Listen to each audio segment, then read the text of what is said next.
Hello, everybody, and welcome back to another episode of Vaesen, the Morrigan Society. Hello, everybody. I'm Mary. My pronouns are she, her, and I will be your GM for this evening and one of your resident nerd on wheels. Uh, Before we get into all of the fun, real quick, let's go around and do introductions, popcorn style. We're going to start with our guest, Lewis. It's me again.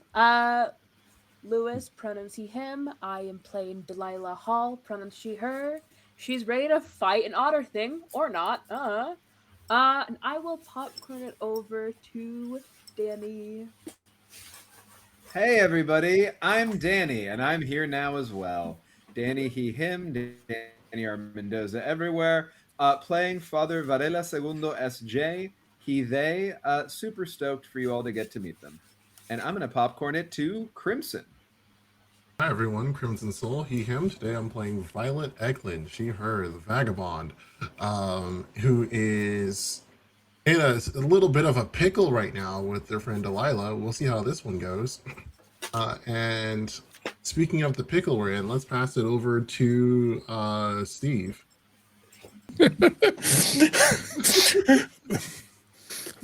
I'm sorry. Crimson doesn't know this, but I once upon a time used to sell pickles on a stick at a Renaissance fair. So speaking Okay, of pickles, here's Steve. so we clocked you. So hi, I'm Steve, Tall Halfling on the socials, Tall Halfling RPG sometimes. And we'll pass it along over to Ren. Hi, this is Ran. I use she, her pronouns, and tonight I'll be playing Celadonna Witch. Amazing. And before we get into things, we are playing Vaesen, which is a horror RPG set in 19th century Ireland. This is a horror game, which means we will be approaching mature topics. If this is something that is not comfortable for you tonight, no worries. Nerds with Dice has a bunch of wonderful VODs that you can catch on YouTube and see other amazing shows that we have going on here. But to give you some ideas of topics that we could be approaching, uh, the content warnings for this stream are allusion to harm of the animals, the animals in distress that can defend themselves, death, grief, body horror, psychological horror, uh, religious iconography, and religion in general, real world religion. We also may see different body horror, as in gore and injuries. And those are the main ones. So if these kind of topics are not comfortable for you, go ahead and check out some of our other amazing series. And with that, we'll get into it. So, as a new thing we are starting, uh, we are going to start out with an excerpt this time from the Annals of the Morrigan Society. This particular excerpt is from Terence McLaughlin's witness debrief conducted by Orla O'Brien. I was able to fend off the foul beast enough for it to retreat uh, into the watery depths of the loch. After patching myself up, I followed the blood trail back to the den. Uh, I love when you can't read your own writing. I followed the blood trail back to a den dug into the side of a hill along the riverbank. I heard snoring coming from inside. Slowly, I sneaked into the cave and and I could not believe my eyes. Corpses strewn about created a nest for the infernal creature to sleep upon, with my wife's body lying lifeless on top like a feather down pillow for its god-forsaken head to rest on. I made short work of the sleeping thing. What I wasn't prepared for was that the creature was not alone. It had a mate. Father Oh. Segundo, you have Yes. had quite the busy of a traveling week.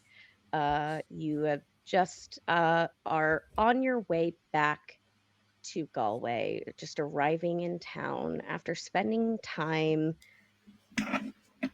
Well, what have you been doing, Father Segunda? What have you been doing in London recently?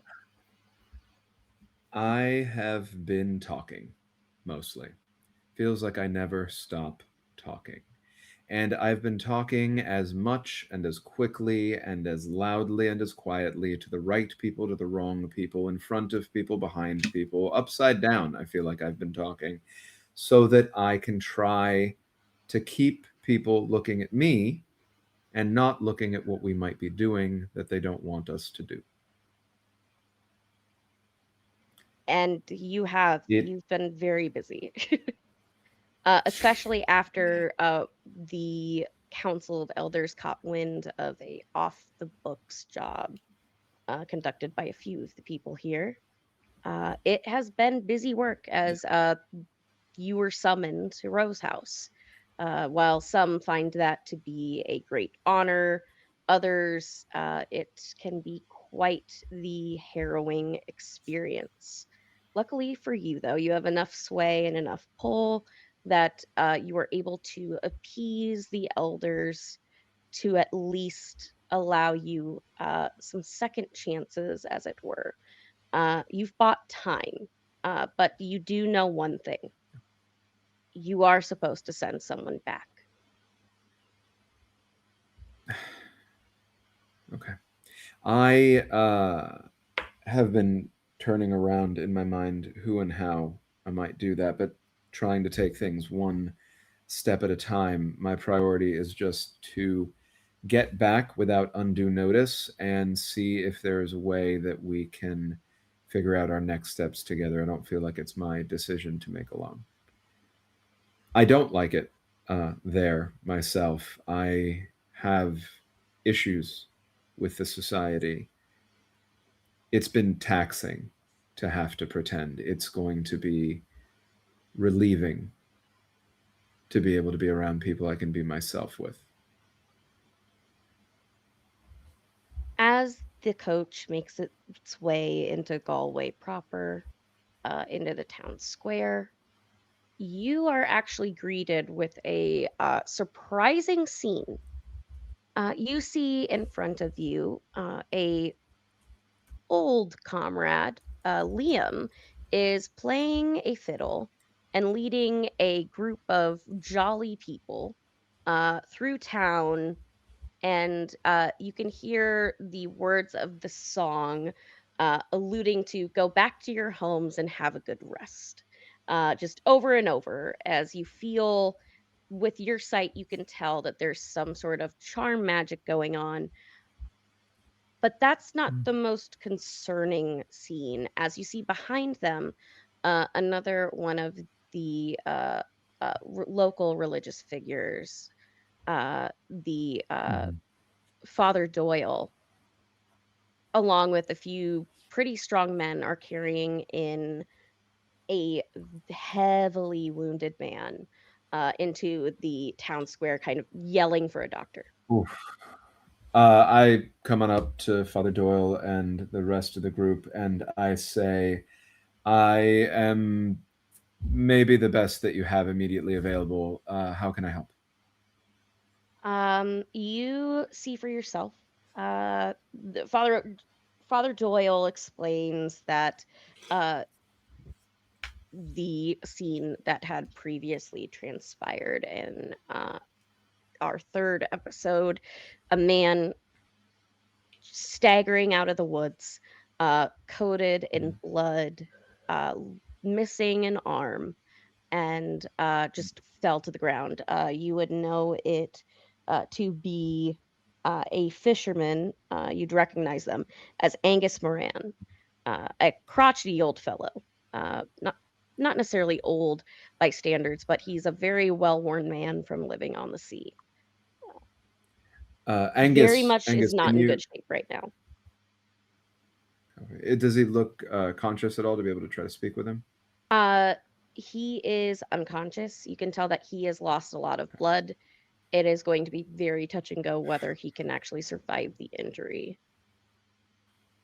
Angus, what have you gotten yourself into? I would like to use simple bandages as a bonus to medicine and do my best to try to treat Angus if possible.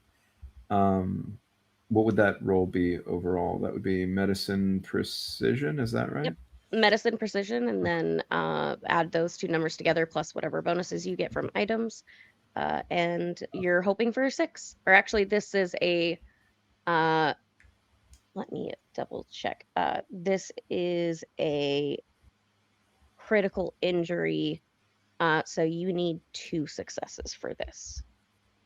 Okay, I'm rolling 5d6. I only got 1 6. So you don't make anything worse. You get the Okay. bandages on, but you can just tell that there definitely needs to be more done than bandages. You need to stop the bleeding in some way. And it's about this time that the village doctor arrives, the surgeon ushering everyone to go over to his house. Uh, at this time, you hear an explosion coming from the forest. I turn to Father Doyle. Father Doyle, can you stay with Angus, go to the doctor's house? Yes, yes, no problem. Go. Thank you, Father. I will check in on Angus after, and I sprint for in the direction of the explosion. You sprint towards the explosion, and we go to the explosion as all of you are, some of you terrified, some of you not. Uh, you are greeted with a very large creature, about between 2 and 4 meters in length. This creature has the head of an otter, the body of a dog, and the feet are scaled as some sort of reptilian fish-like creature. But it is roaring in your face and very angry as it has been disturbed. Mm-hmm. Now, to remind the audience, who suffered the terrified condition last time? I don't remember if I'm suffering condition, but I am You, fighting it. if I remember correctly, you are currently aggroed on us as as a group instead of the guy for 3 rounds. That is, I have that in my notes. Mm-hmm. Yeah, Uh, I am fighting it for 3 rounds. Yeah. Yeah. mhm. And it just means that Okay. for Celadonna, due to the fear, you can't tell a friend from foe at this point. Um, you do have the wonderful Ian beside you that is being very protective.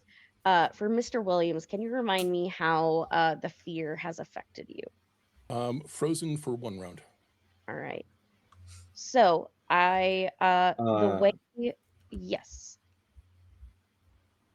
No, sorry, I don't want to interrupt, but if more than one person does have a condition and we feel like coming out guns blazing, I have something. Cool. So this is not like a mental or uh, physical, like Copy. marked Understood. box. This is like a fear effect in the game. You can Copy. roll for to become terrified, and but at this point, I do think a couple people have conditions, so that'll probably eventually be a very good thing to have. But as you all go, we are currently in a combat. Mm-hmm. Uh, the way it works is this is a boss like creature. It gets to go after each one of your turns. You can choose the order that you go in. Every person has a turn. Currently, uh, both Delilah and Crimson are within close quarters, meaning that Cute. you can melee. Mr. Williams is at basically one. When we talk about Vaesen in combat, think of it like there is a target and then you go outward in rings. There's outward in Mm. different areas. Uh, Ran is, I believe, the furthest away for Celadonna, and Ian being 2 rings away. from the creature. Okay. Mhm. I think Narratively, I'm also on the wrong side of the river. But yeah. I think Delilah's gonna look at Violet and then look at the creature. Engaging in combat directly is not a good idea. I think we need to distract it until we can come up with a better immediate plan. And Delilah's gonna take her cane sword and I guess like look like she's charging the creature and then like sort of run to try to like keep the aggro on Delilah and get it further away from everyone else. Like you're gonna run further into its cave. Essentially, yeah. Okay. Go ahead and make me a precision and then agility check. Okay. Precision agility. And this will be a quick action. So in combat, you have two actions. You have a quick action that can be like moving or defending yourself, things like that. And you get like a full action that would be like an attack. And these are, let me get the And agility. source That's page flat for roll. Okay, it. we're just going with 4 dice. This will be fine. I got a 6. Heck yeah. Also, for those that are wanting to know, on page 64 in our PDF is where the slow actions and fast action examples are for you. But with a success, you describe to me how you get past the creature and into the den. I think I mean this is a very large creature, right? So presumably I can perhaps just go under the creature or like, to the side. And maybe like taking out my pocket watch and like blinding it, like with reflecting the sun off of it into its eyes, and then going into the den. Nothing bad will happen. I'm certain. 100%. You just slide underneath the creature as it Mhm. is like very much in that bear-like raising up on its hind legs. You just take that chance, slide underneath, and get further into And the I den. think, I guess, to like draw the aggro, I do probably not like stab it, but like it probably gets like hit with the cane sword a little as I'm sliding through. Would you like that to be your slow action? Sure. Yeah. So this would be a close combat check. So you get to do close combat plus physique, and then you add your weapon bonus to this. Okay. Close combat. Nada. But then we have 3 from physique and then plus And 2 then from the I cane need to sword defend. bonus. So this is the 5 dice pool. No 6s. Okay, I don't have to defend. All right.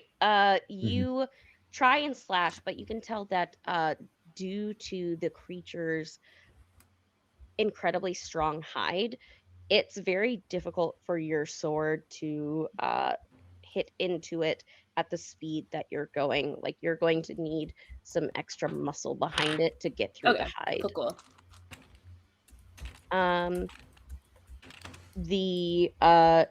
The creature is going to try and slash at Delilah.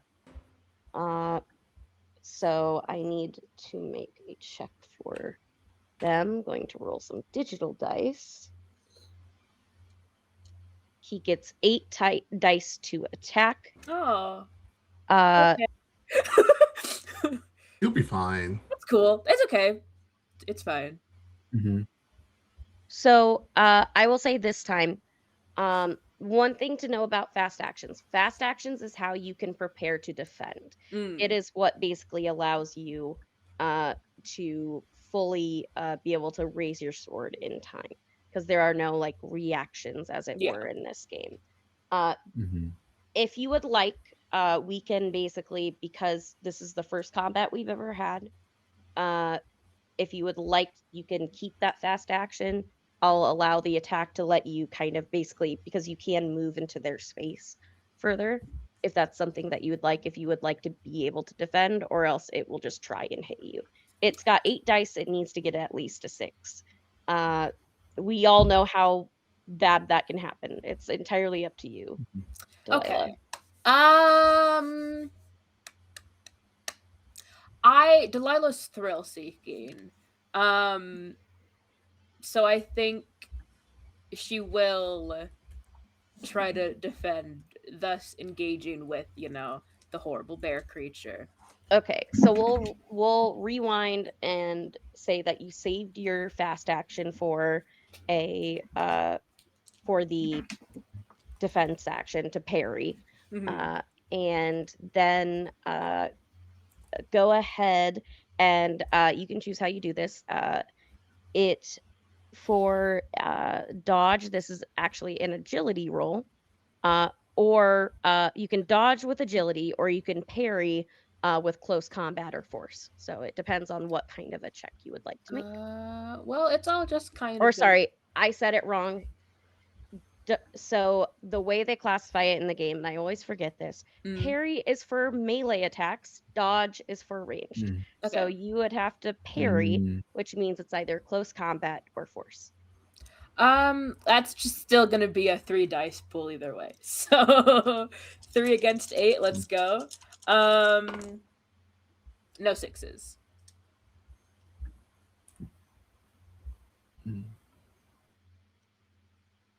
I have 1 6. So Delilah, Uh-huh.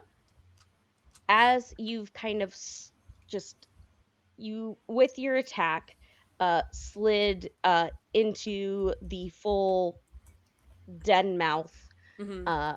the creature swings back, and with a rake of its claws it does 2 physical conditions to you. So a singular success is 2 conditions. Yes, so just like this fights are very dangerous because of these creatures are not human. Yeah. So that's gonna be battered and wounded. Okay. You've got 1 or 2 before broken. So I have 1 until broken. you have 1 before broken. Let's go. Rock on. All right. That is the creature's turn. There is another player turn up for grabs who would like to go. And Father Segundo, just because you have to take time to run, we'll get you roped in next round. Sounds great. Cool. So what I'm going to do is I have a knife and I have weak poison. Gonna aim for one of its eyes. Okay. Let me double check. Range combat precision? Yes, I'm just double checking for applying poison, of what kind of action that would be. I will say usually that does, from my experience, fall under a fast action because you're dunking the poison. If you are willing to risk spilling too much, like using up all your poison, you can do it for free, no action required. I'm ready to do it. Let's just dunk it on him. Rock and Just roll. All right, throws so it you on, just throws it. pour it there, not minding if you spill it all. Go ahead and make. Are you throwing it or are you stabbing with it? Throwing it. Okay. Ranged Hell yeah. combat precision, All right. and make sure to add your weapon extra dice to it. Okay, cool. So that's 4 dice. You got this. Easy. I believe one of them was a 6 before it fell in my lap. Well. That's a hit. So tell me what your weapon damage is.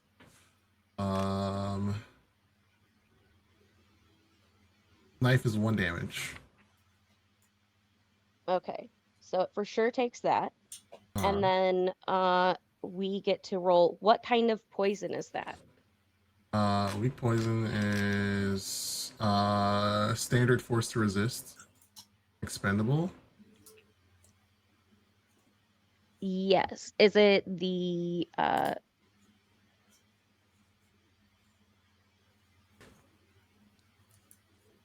you said weak poison? Weak poison, yes. Okay, so roll 3d6. Okay.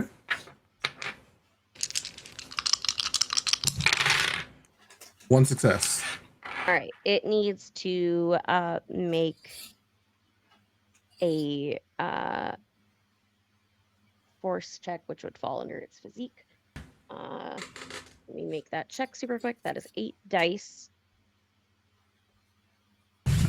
It gets 1 success. So it won't take an additional condition from it, but you still have it on your blade for the remainder of this combat. The blade that I threw into its eye. Just kidding. You don't have it for the remainder of this combat. That blade, Sorry, the blade that I threw my into- yeah. brain.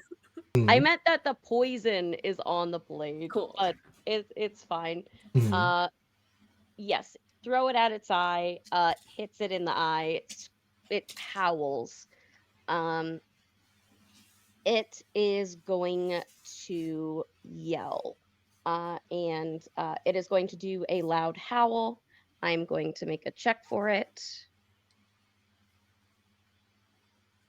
But all you guys would hear is just this gut-wrenching howl. I was gonna like hop back a couple steps if I Yeah. saw You know, I'm just thinking about there's a non-zero chance as a secondary creature in the den. It fails. So it is not able to call in for help. It is third player action for our wonderful Mr. Williams. You are frozen as you are watching this happen. Yeah. Would you like to get your frozen turn over with, or Yeah, would and I think Celadonna like to the go? frozen is half big weird creature and part Delilah hurt, and Delilah hurt as sort of as a result of what I. Yeah, he's locked in for a turn. Okay, and then the creature again is going to try and howl. Celadonna, what would you like to do? So where is she in relation to the creature? Because I understand she's going to be aggro to the closest person, but Mhm. at the same time, I feel like she's going to be lashing out to the biggest thing, if that makes sense. 100%. You currently are 2 rings away. So like if Mhm. the creature's at the center, you are 2 away from the target. So Mhm. and usually it takes, as far as movement goes,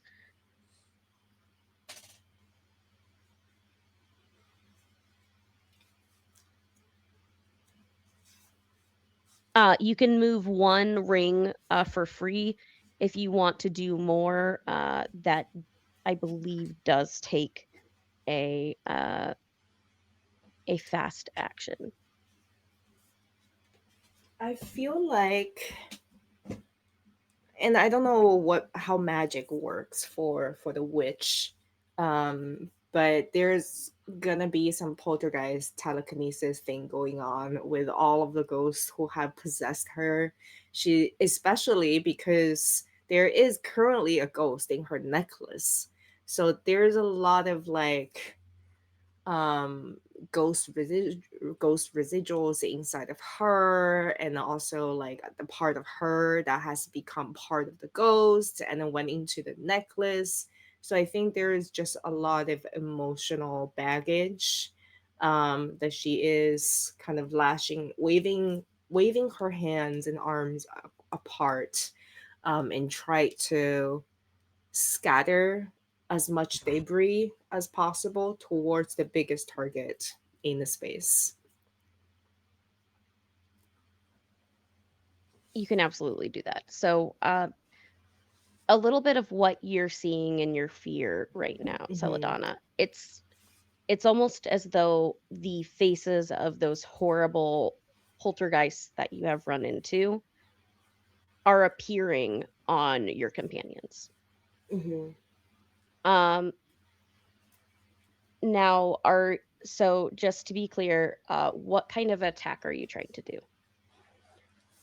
Um, I want to say ranged, and very. It's not very precise. It's not very careful. It's almost like a reckless um scatter. Gotcha, gotcha. So you're basically you're trying to use your magic right now, correct? Yeah, so I'm trying to use the force of my personalities, multiple personalities, to like be the big to poof off my fur and be bigger than the creature, so to speak, with magic. Go ahead and give me a empathy observation check. Okay. My favorite check. Your favorite check. Um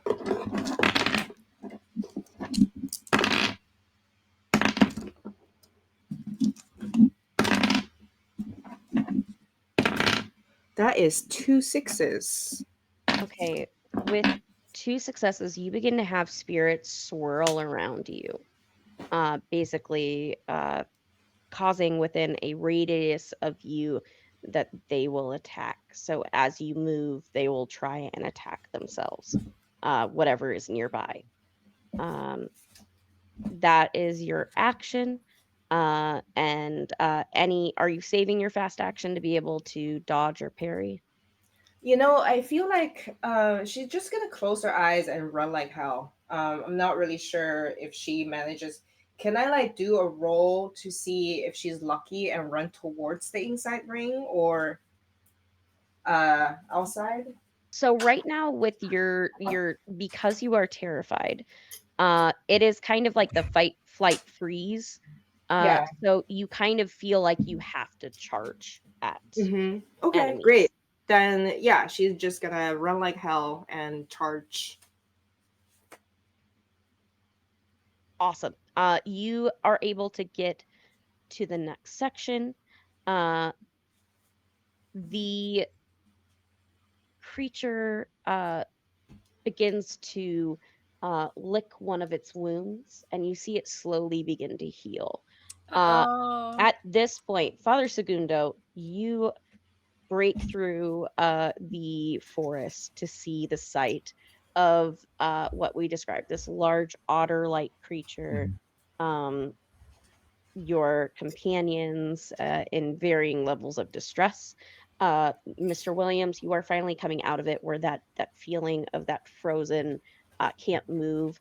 Your heart rate begins to come down. You see people in danger. You see Delilah in danger, and you are done with your terrified condition. Um, for that, do you have written down how many you failed by?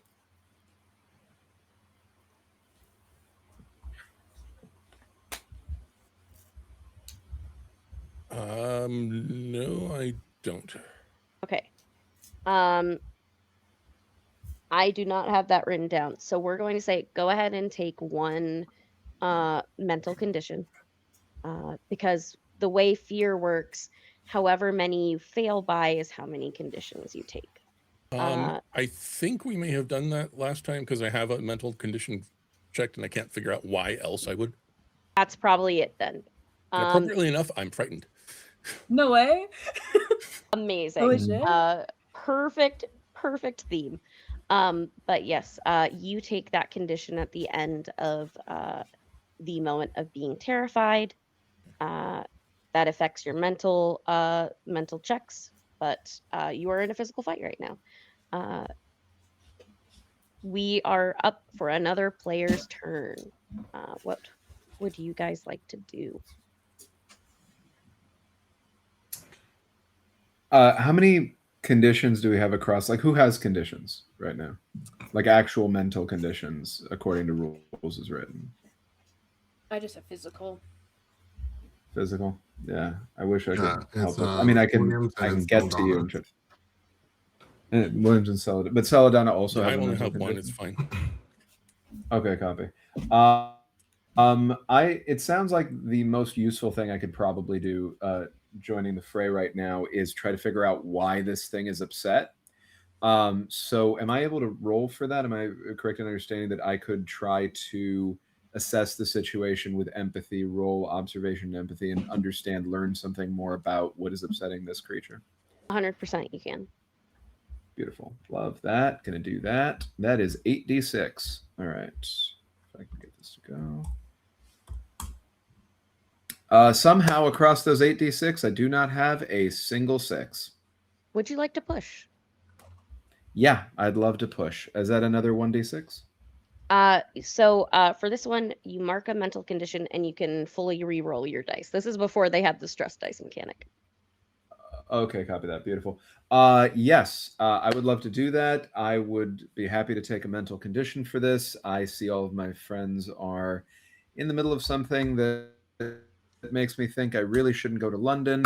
And I was able to pull out, if you can believe it, just 1 6 out of those 8d6s. That's all you need. So you see that this creature is provoked. It was in the den. It was provoked. It is defending its den. It does not look like it wants to fight. It is very much being surrounded and is wanting to flee, but it is very much the creature is defending itself because intruders are here. Is it a quick action for me to call out to the group and communicate any of that information? Absolutely, you can. Beautiful. So I will call out loudly to everyone and say, it's not trying to hurt us. It's worried that we're hurting it. If we stop, it will also stop. Also, hello. It certainly hurt a little. Delilah says that she's bleeding kind of profusely. I can't get to you until it calms down. It calms down or we kill it. Killing it's not likely. So I'm gonna. Where is Delilah right now? Delilah, in reference to me and the creature. Delilah is still like sort of in the mouth of the den. Probably slightly like behind the creature. Cool. So I have to find a way to get. I mean, well, you can still move, right? I can still move. Like, listen, I'm just bleeding out a little bit. You know, like Okay. I can still move around and stuff. It's fine. Cool. Because the other It's answer okay. is Don't worry about me. yeah, the only answer is that I got creative with knives. So I'll let you take a turn first, and we'll see what happens before I start trying to stab at it. Okay, so I'm not. Would you believe it? I'm not gonna remove myself from the danger yet. Fun fact about Delilah: she's not gonna do that. What I am gonna do though is sort of investigate the inside of the den now that I'm in here, and now that the, creature is kind of distracted with everyone else. Mhm. So I'm gonna move in a bit deeper, and I guess roll perhaps Mary logic observation or investigation. Absolutely.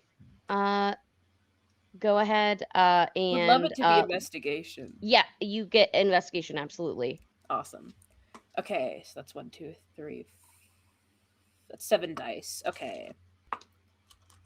Let me get these. Hang on one more, and then 1, 2, 3, 4, 5, 6, 7. Okay. Roll. Would you believe it? No dice. I'm gonna push myself. So go ahead and mark a mental condition. Super. We will mark. We'll get a little angry at the situation. And we're gonna try again. And would you believe it, guys? Not a single 6. 14 dice, not a single 6. 14 of them? Nope. The highest I got, a 4. It happens. It sure does. It is the danger of the D6 game. Mhm. But you are scanning, and whether it is the sheer panic of a giant creature with snarling a snarling growl and the teeth just like chomping, or the fact that it sliced and injured you quite terribly. Yeah. It is hard to focus as well as that it is very dark. hmm And there's not something, it goes in a ways. Okay. The one thing I will say, even though you failed, you can pick up. This den is much deeper than you realize, and you can see that there is water that is inside of it as well. Okay. Inquiry. Was that a slow action that I just did, or was that a quick one? Just so I This know is what I the still quick got action. cooking. Okay. Cool. All right. Good luck, Violet. I go deeper into the den, is what you see. Oh boy. All right. And Well, by the way, after each of your turns, I have been rolling Mm-hmm. for its action to Right. howl, and it has failed every single And time. they did this for that. mhm. I keep Here, forgetting to there's gonna be a interject, secondary but creature in this it, den. it is failing miserably at the howls. Right. Its Good. howl ability. let's keep those vibes going. I think. Cool. Well, I have to keep Delilah. I have to keep the pressure off of Delilah, and I really don't want to do this. Um, Sorry. Don't you, Crimson? Don't you? I don't want to do this. I'm Delilah gonna. said, "Hey guys, we should not engage in combat." Immediately goes after it with the sword. Hmm. Cool. So, in following the whole keeping the eye on the bird, I'm gonna roll close combat. Okay. Rock and roll. All right. Uh-huh. Go for it. You got Okay. this. I got this. Maybe. Who You knows? got this. Listen, Uh-huh. I failed with 14 dice, but you'll be fine. All right, cool. 5 dice. That's 2 6s. Okay, see? Oh, sorry, and one more for the knife. It rolled 2 successes. So you were able to defeat its defense. So you do 1 point of damage. Go ahead and roll 3d6 for me for that. Is this a different knife or the one that you plunged into its eye? It's a different knife, but like if you feel allow it, I'll pull the other one out. Or is it still like pumping poison in because it's like stuck in the eye? I will say it would probably have to be plunged again for that. Okay. So it does take another condition though, Okay. which is good. And 3d6. Not a single success among any of them. So the poison does not keep going, but you would have to stab it again for it to go, for it to like engage the internal system again. Since I was already turn. in its face. Yes. Sorry, go ahead. Since I was already in its face and I didn't have to like move to get the stab, can my next one be cool? Now step back, like I'm pulling it back towards the mouth of the cave. Yeah, you can. That would be so. Moving between rings is free. So you can move from one to the like in. To move out, that would be a fast action. Okay, and does that still leave me with the ability to defend if when I get attacked? Does not. Okay, well then I guess I'm in here and I'm just believing in the fact that I am quick enough to. Listen, if we're evade my both in the recoil. cave, it'll be okay. Friendship is magic. Ooh. We're gonna be okay, guys. We're gonna make it through. Friendship is pushing it. Friendship is pushing it. All right, I'll leave my turn open then so I can defend myself. Yes, and defend you will, as it it will try and make an attack towards you with its claws. You'll be fine. It'll fail for sure. If it doesn't, I'm sorry, and I won't roll. I won't speak next time Mary rolls. I have a habit of jinxing people.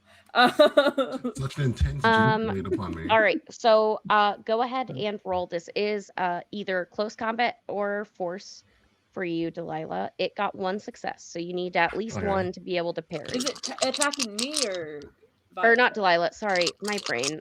Yeah, I you meant meant me. the It's fine. wonderful Violet. Crimson started rolling. You got it.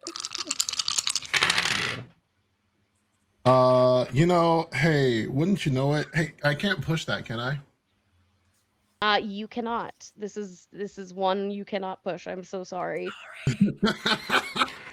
You know, it's all right. It's 2 conditions. I hadn't been touched yet so far. Oh my god, dreads! You are slashed, taking 2 physical conditions. All right. It is looking frantically around, trying to figure out what to do. Next up is next player turn. You can choose who goes. Cool. I mean, if someone else wants to Celadonna, if you're moving forward to bring the situation worse with the horde of angry ghosts. Yeah, that's exactly what she's doing. All right, Celadon's up next.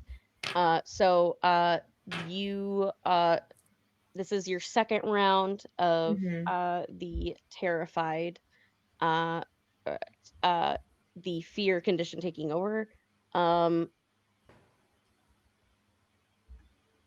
You see the creatures in front of you, all appearing incredibly menacing. It is hard to tell which is the most dangerous foe. There are 3 closest to you. I need you to roll a d6.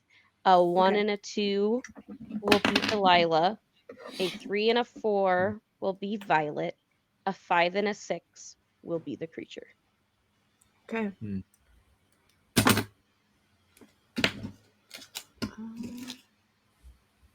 5. You go at the creature. So go ahead. There aren't a lot of rules for magic in Vaesen. But as you are doing this summoning of the ghosts, go ahead, because this is playing off of your medium ability for this. You will be able to do 2 points of damage because you've summoned 2 ghosts. And go ahead and roll a observation empathy, and this will target, since this is more mental, this will target the creature's empathy and that is a different ballpark. We're going homebrew rules right now, folks. Okay. Let's see.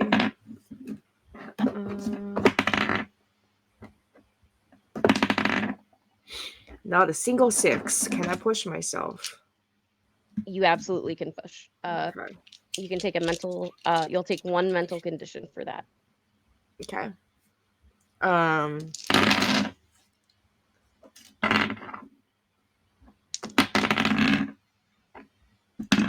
Okay, 1.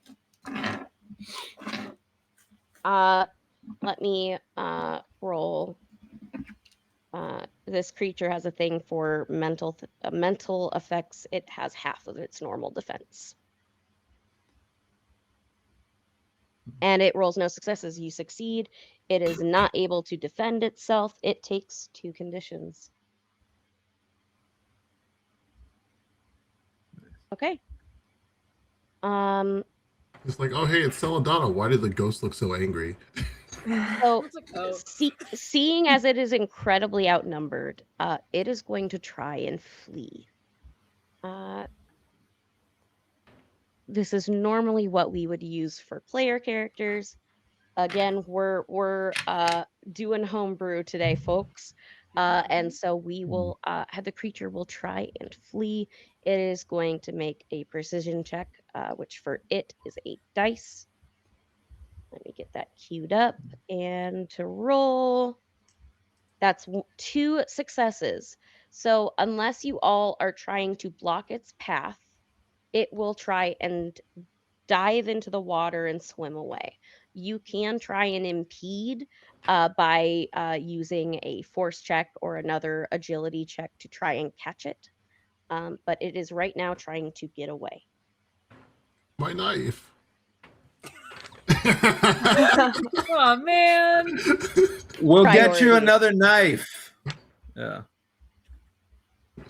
Thinks really hard about sprinting after it and just like bopping You don't it like with the head with running. it. I don't. So I'm thinking really You hard don't about like it. running. Really hard about it.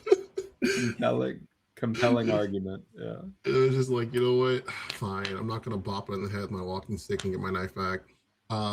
Let it go. I'm bleeding.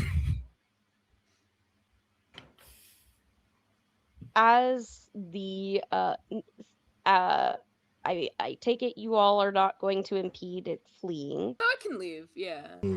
Uh, it dives into the water, going at a shockingly quick speed, leaving a trail of blood in its wake. We have one more round Mhm. because one of our players is still caught in the clutches of fear and is in the fight type of fight, flight, or freeze. So, Celadonna, as one more round, you, Delilah, anyone can try and subdue Celadonna to get her to stop attacking. But we do have one more round because Celadonna is going to come in swinging. I haven't taken a turn this round before we start. Yes, Mr. Williams, what would you like to do? Thank you for the reminder.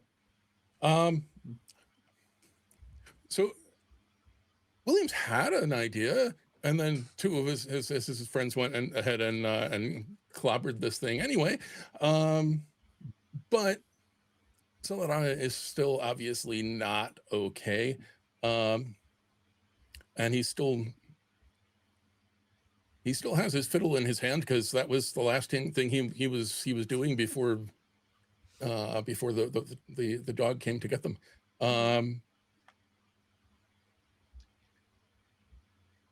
He's going to play Celadonna's absolute favorite song, or if he knows it, her favorite like lullaby from childhood. Something calming. I love that. Go ahead and give me a empathy inspiration roll. Okay. Friendship is magic. Hmm.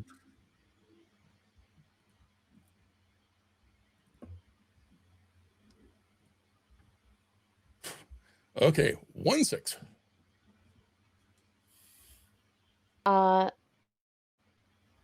Celadonna, you hear the sound of this melody, and it's able to cut through the fear for a moment, allowing you another chance at your fear roll. This time, the DC is lowered by however many successes that the wonderful Mr. Williams had made, which is one success.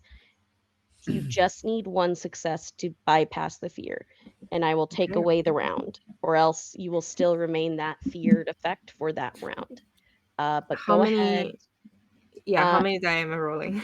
so you can choose either logic or empathy, and it is the for you just roll your attribute. Okay. You also get 3 additional dice as it maxes out at 3 because you have companions nearby. So whatever your attribute value is, plus 3. Okay. I'm gonna take a page out of Crimson Book and roll them one at a time.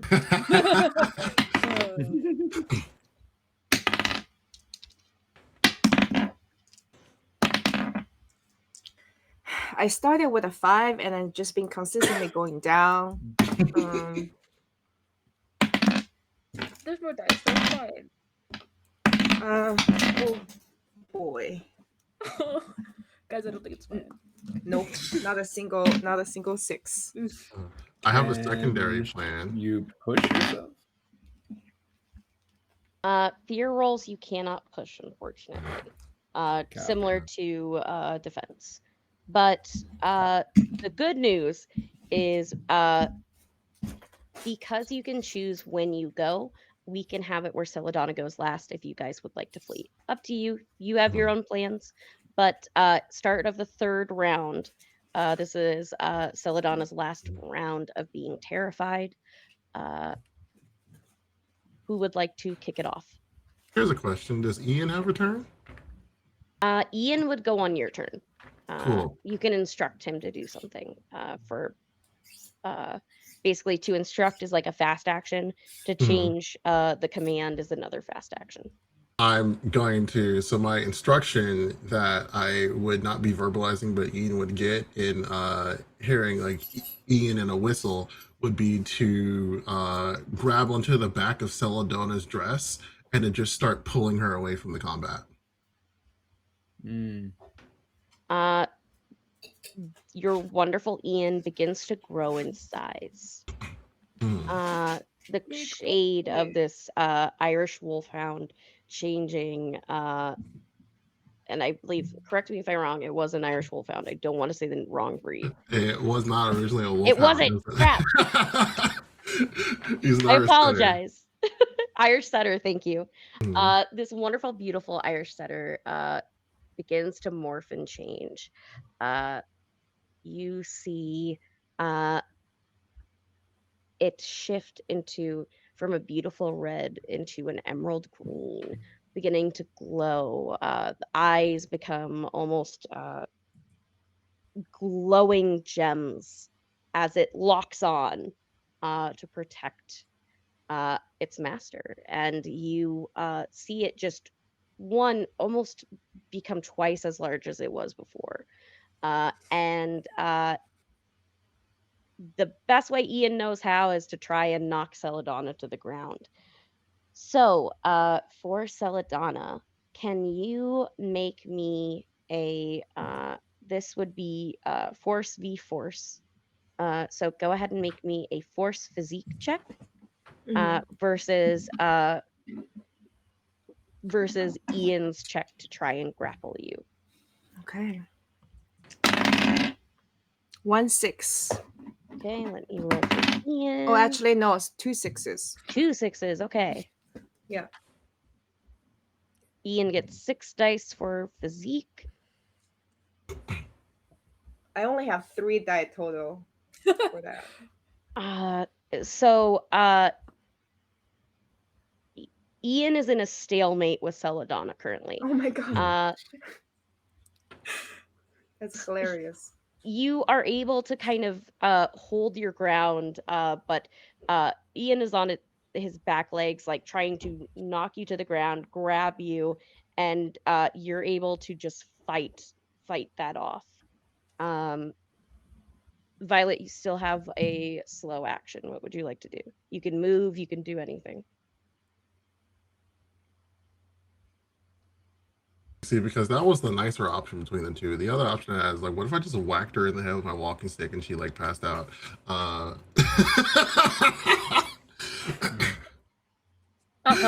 I was just like, go to sleep. Yeah, basically, you know, it worked on the nun, right? So like, it should work here. But you know what? I'm going to back up around to where Delilah was. Go back a zone. Now, put a little more space between us, and also just kind of like checking on Delilah. I'm only exhausted and battered. I'm not actually wounded. It just hurt getting hit by that thing and getting like slammed against the wall of the cave. Delilah looks pretty awful. It's still kind of bleeding a good bit, but she's gonna like walk past you towards Celadonna.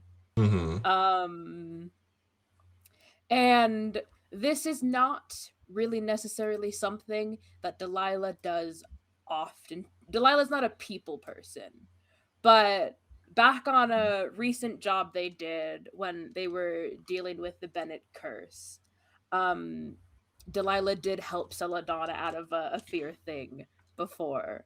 So Delilah is just gonna try to get like in Celadonna's personal space and like just put a hand on Celadonna's shoulder. Whether Celadonna attacks or not, we'll find out. But that's what we're doing. You are trying to calm Celadonna down. Go ahead and give me for this, it would be empathy, inspiration. Empathy, inspiration. Hey guys, guess what? We're rolling 2 dice. We are rolling 2 dice. I have low empathy, baby. Could Delilah maybe help me because I'm doing something similar? Absolutely. 100%. Yeah. If you like, you can hold that action to render aid. Absolutely. Um, Next player turn because we don't have an enemy. Okay, we'll go ahead. Mhm. Williams takes a quick sip of something from his field kitchen just to steady his nerves, get focused, and he's going to change tack. And he's going to play a song that Kiva was singing when we first met her. Mm. Because All right. even if it doesn't get through to Celadonna, maybe it will get through to Kiva that, hey, help. Am I still rolling, Mary? Am I still rolling? No, you will be able. So, you are helping Okay. Mr. Williams, so that means Mr. Williams gets an added die. Okay. Cool. And you can go ahead and roll empathy inspiration, Mr. Williams. Okay. I am rolling 10 dice. Okay. Oh So my God. it's a bit better than 2. And with 10 dice, Mhm. I have 1. Okay. You If we were looking for play ones, I'd have 4 of them. Oh. But you ones- play Kiva's song as the music begins to swell from the fiddle. You see the necklace that Celadonna has on begins to glow with this light blue energy, as everyone would see the spirit of Kiva, the woman that is the protector spirit of your house, arises, and she's going to try and grapple Celadonna. Mm. And she will get,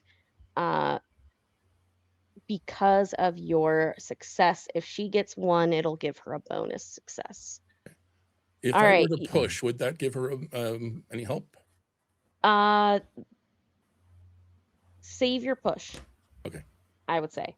All right.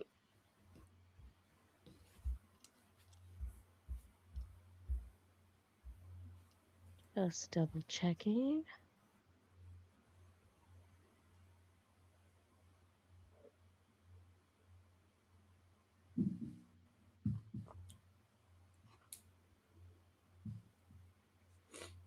Okay. You have already basically used your fast action, so you cannot parry this. I'm going to roll for her. She gets 6 dice. She got 1 success. So currently, she is being held. Celadonna, you are being held at bay, and you see the face of Kiva looking incredibly distressed, trying to get you to calm down.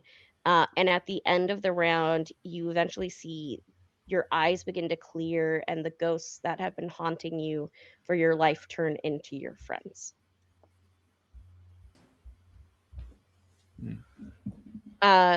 Remind me, do you remember how many, when we rolled last time your fear effect, I believe you failed it by 2, but that's what I have in my notes. I'm not, do you remember whether it was failed by 2 or not? I do not remember. Okay. So I will take your word for it. So mark 2 conditions, because it was a fear 2 test. Then I have 3 conditions. Okay, you aren't at a 4th yet though. So Okay. you're just on the edge. You're teetering on the edge. But the fear finally lets go, and you are now your present self. You see everything that's happened around you. The big creature is gone. Delilah and Violet are a little bit worse for wear.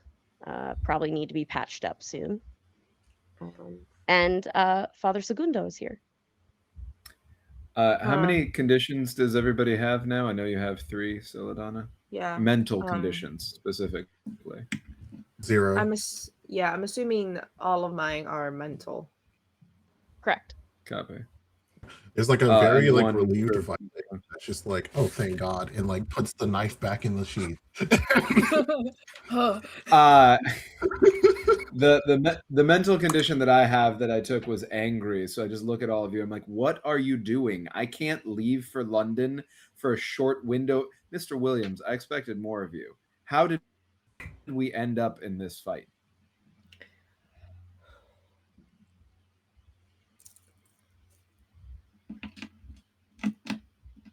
Let's debrief once we've made sure everyone's all right.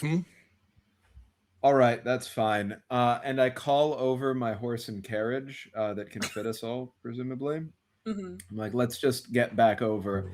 And I'd like to use my horse and carriage specifically to allow the party to travel to a new location and heal one condition as we go. Sick. And that's not just mental condition, that's heal a condition as I understand it. Yep. Beautiful. Mhm. So everybody can take a condition away who has one. I get in the carriage and like I was just exploring. You were just exploring with your knife? I always have my knife. I always have knives. You don't have your knife now, do you? I have 2 of them. Would you like to see them? I always would like to see them. You know that I'm interested in your interests. I'm just saying you could have 3 of them. I could have 3 of them, but then Delilah might not be here. No, Delilah, yet why I am were you here. under the creature? To investigate the cave. To investigate with your cane.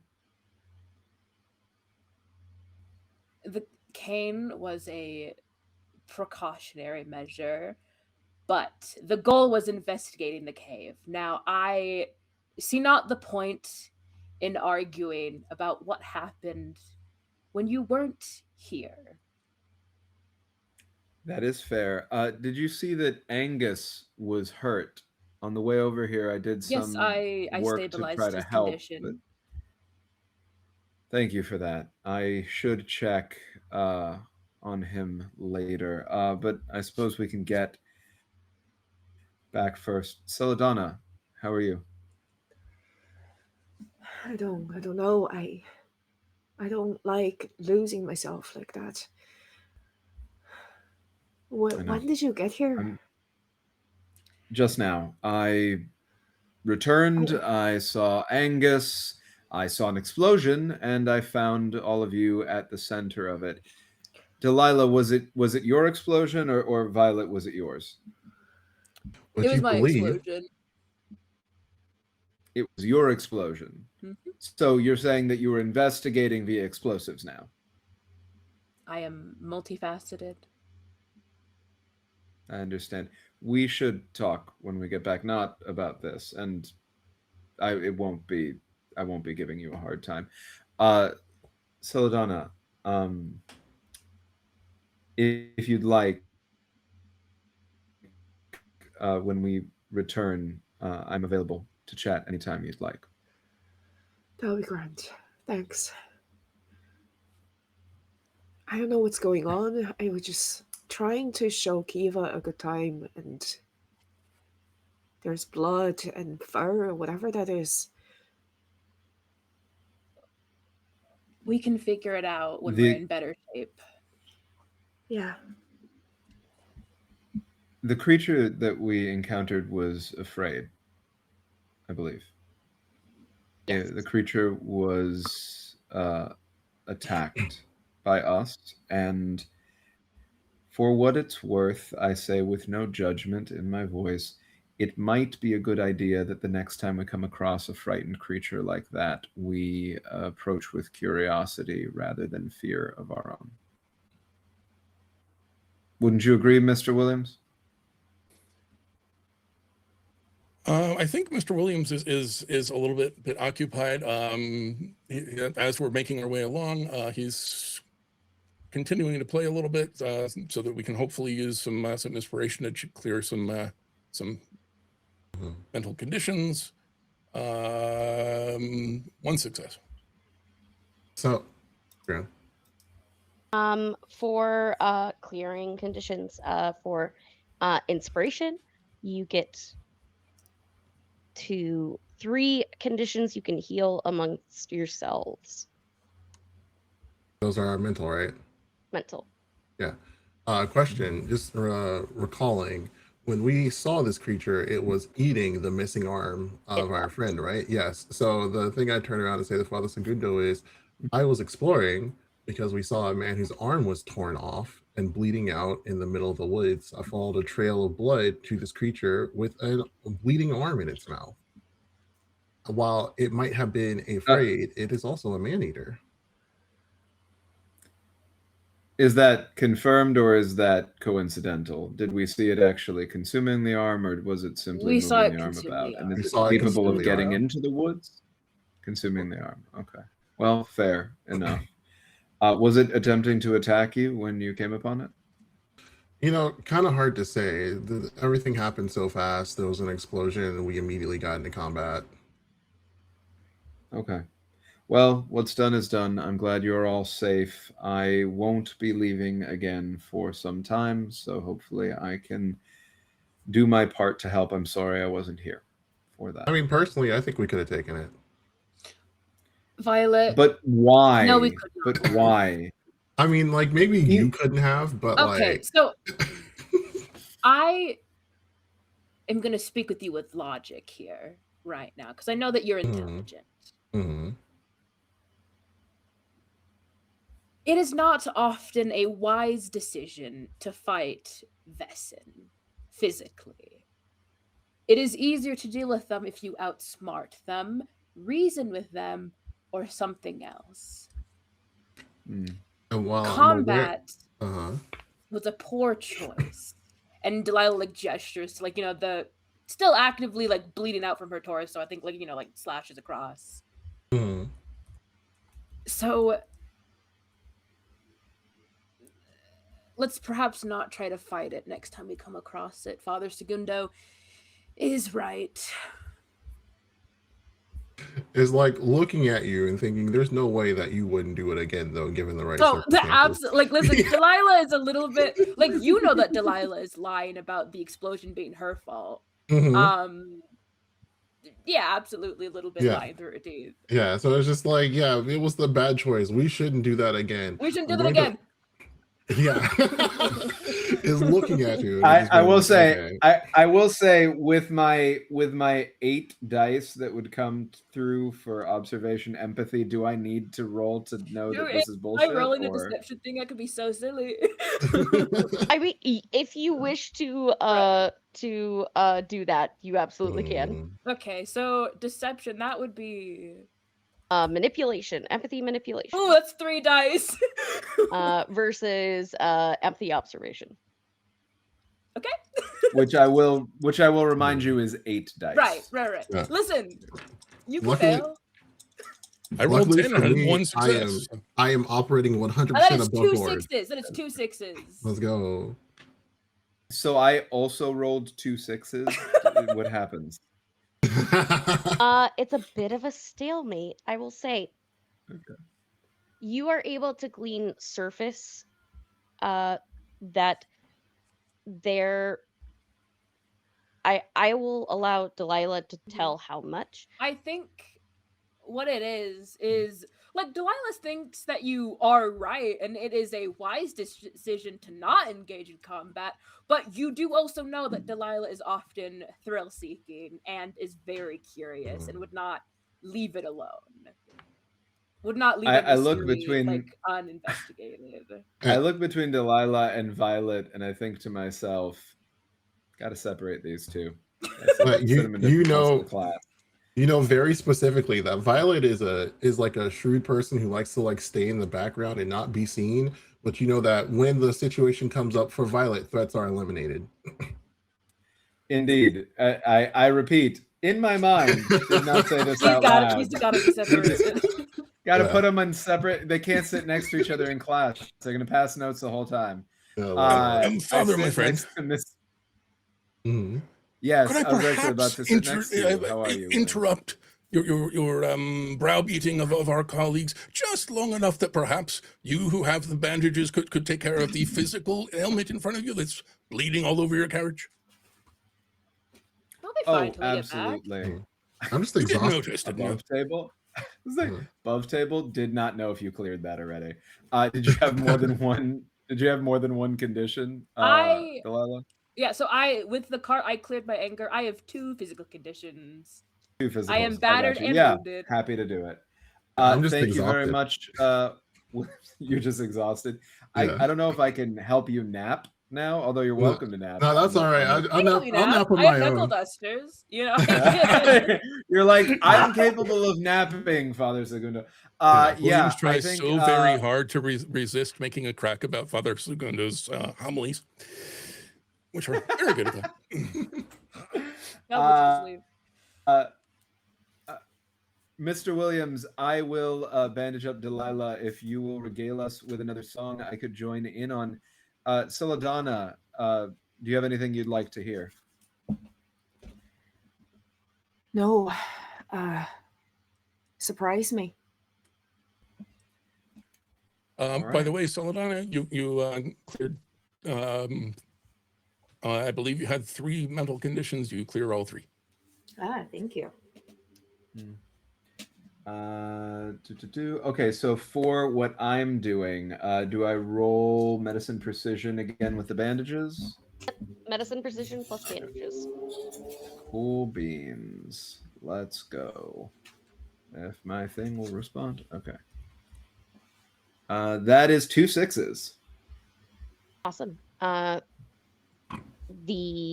So mental conditions work a little different than physical. For physical, 2 successes, you heal 2 conditions to the person you're physically treating. So you are back to normal effectively. Nice. You've got bandages on. You definitely know that you feel the wear and tear, but luckily with the magical salves that you all are trained to use, it does speed up healing, which is a good thing. I'm not actively bleeding out anymore. No, you're Yeah. just drained and had a rough day. Probably need a nice nightcap before the day is done. But you guys head back to the village. It is quiet. You still see the remains of the gathering. Not everyone has picked up all their things yet. It seems like whatever enchantment magic that Liam used did good work, as most people are in bed early for the night. Sorry, before we move on, Yes. Father Segundo had asked Williams to play a little more, and he does, and he gets 3 successes on inspiration to clear some mental conditions.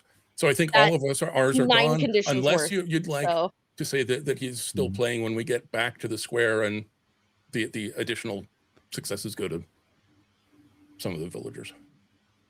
absolutely. You're able to let the music just it carries through the windows, helping those that have been affected by the troubles of today. I am assuming you guys are heading back to the castle. Yeah. Yes. Nothing else. Yeah. I'm going to relay, like while we're sitting here talking, we got time inside of the carriage. I'm going to relay what I heard before while I was talking to Ida. yeah. We I don't think we had decided on a single pronunciation. Pick your poison. She's definitely the kind of person that won't correct someone if they're wrong, so it's very hard to know whether it's the right or the wrong It's one of them. pronunciation. Yeah. So I was talking to Ida, and she was telling me specifically about a creature that looked like this that had been cleaning the fish out of different locks.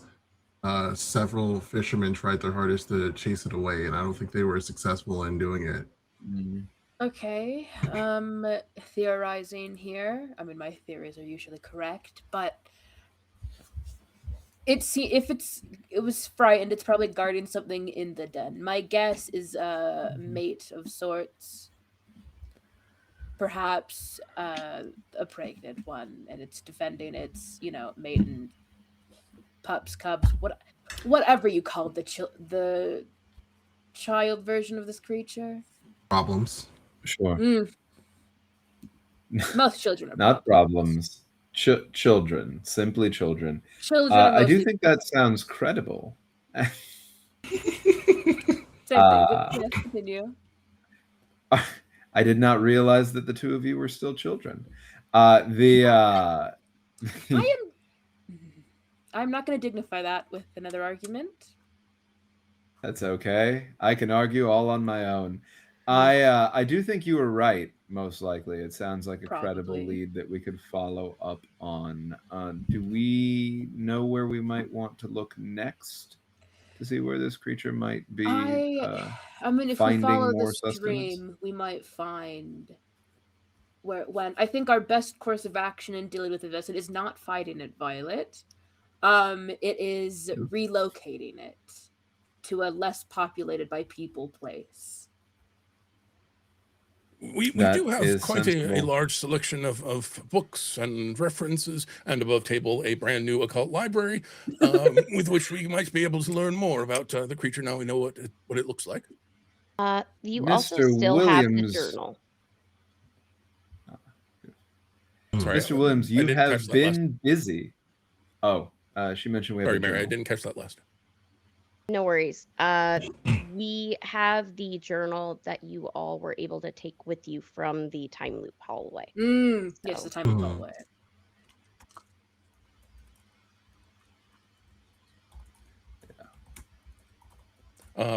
Above game. I don't know who's halfway decent with learning logic. Williams only has 4, but we do get an Wizard. extra success from the occult library. I No, have 6 6. total if it's learning logic. Nice. Yeah, me and Delilah Yeah, both have 5. 6. So, Delilah, I'll let you roll that one. Hell yeah. you all get back to the your wonderful castle. Greeting you is none other than Carlton, Mm. the Apollonian Society appointed butler. Looks up Carl. and down, just Hmm.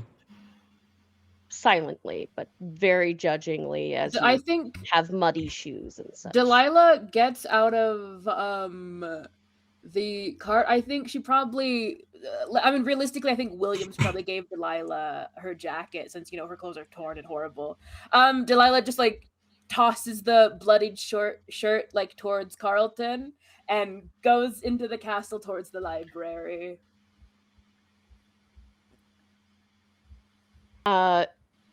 He catches it with disdain. It just It's mutual. yes. I'm gonna like walk over to him and be like, Carl, buddy, you know where a girl can get a discount on some poison? I happen to be fresh out at the moment. Let's all bully him.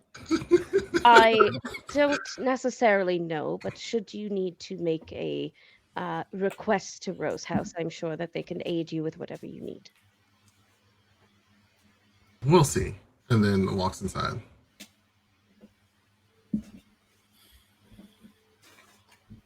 Mr. Williams? Carlton, Oh, Father Segundo. I've just returned from Rose House. I hear you speaking on its behalf. Is it aware? Well, of course, this is a Apollonian Society's own headquarters in I'm a little Ireland. bitch. Delilah doesn't say that, but I say that.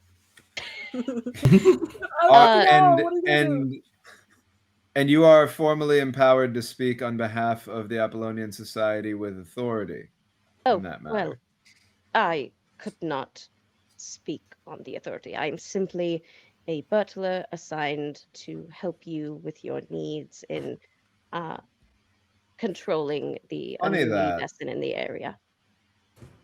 Funny that we have 2 butlers here. Doesn't that seem wasteful, Carlton? I would say so, but however, Miss Hall does bring along a cavalcade. Luckily, I just came back from the capital, and I come with interesting news. Perhaps there will not be need for more waste soon.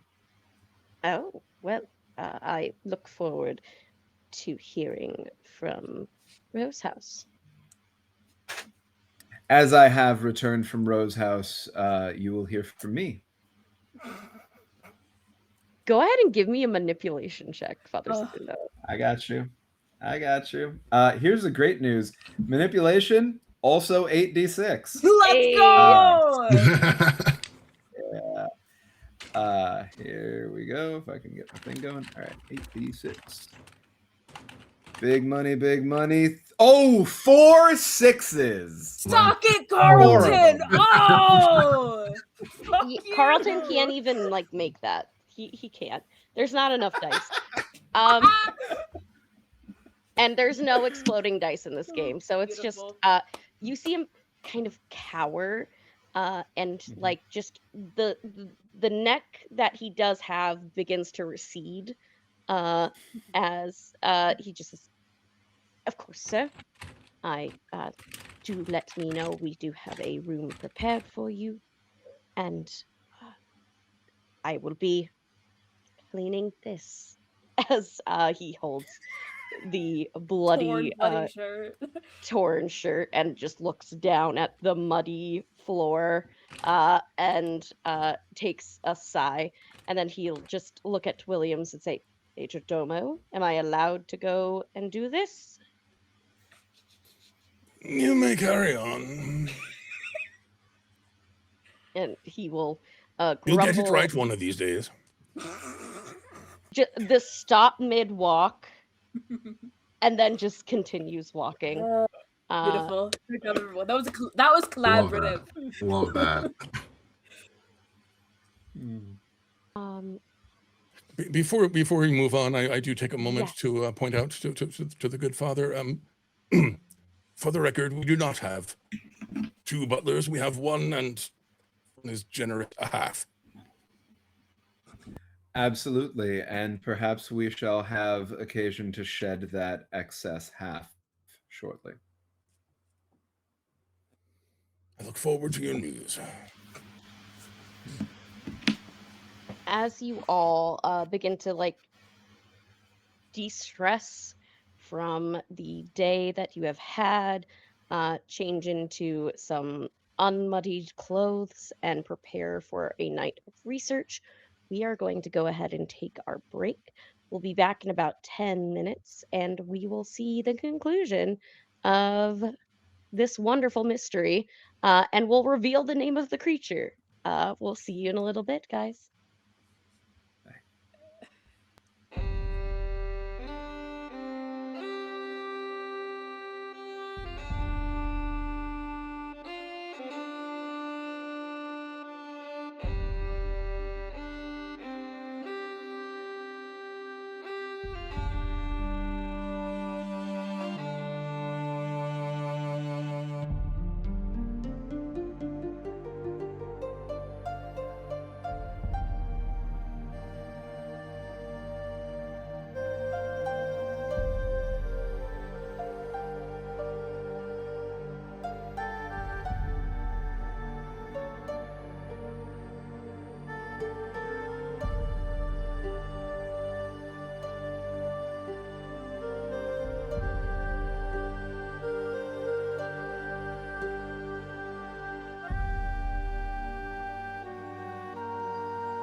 Hello, everybody, and welcome back to another episode, or the second part. My brain There we go.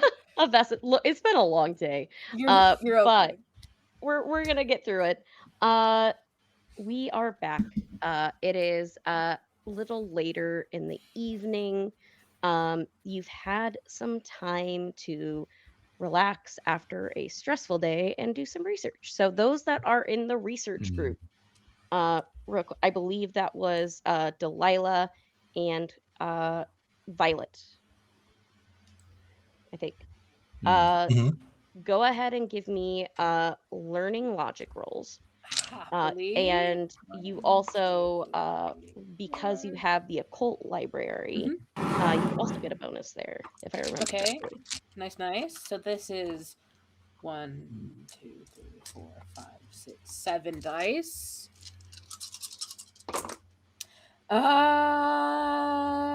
No sixes. I got a 1. I got a 1 success. Very nice. I know we just cleared all of our conditions. Um, can I push myself? You absolutely, whenever you want to take an extra condition, I Rock will allow. on. Um, Yeah. Delilah, we're just gonna make Delilah angry again. That'll be great and fine. And for this, Mad that basically I each. found something first. That's 2 successes. So, All right. So in total, because of your occult library, unless you counted that with it, each player basically can benefit off of the room. So like each of you get this. It's a per Okay. player thing. So Mhm. Violet got 2 successes with using the occult library for the mystery, Mhm. and Delilah got it as well. Yeah. Got So 3. like 3. Um, with this many, you are able to actually figure out what the creature is. This is a Doberku. A Doberku is it is known as King Otter. It is a cryptid of Ireland, of very much similar to how Scotland has Nessie, Mhm. Ireland has Mucky. This is another kind of cryptid.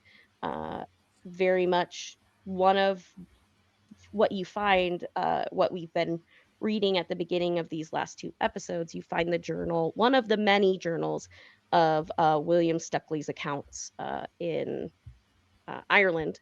And following the death of Grace McLaughlin and her husband Terrence's troubling ordeal.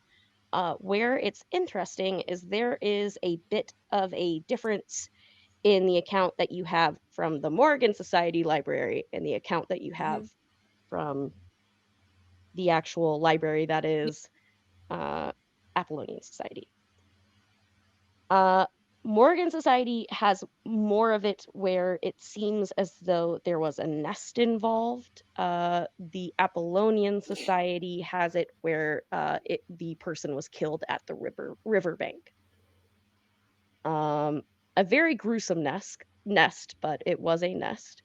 Um,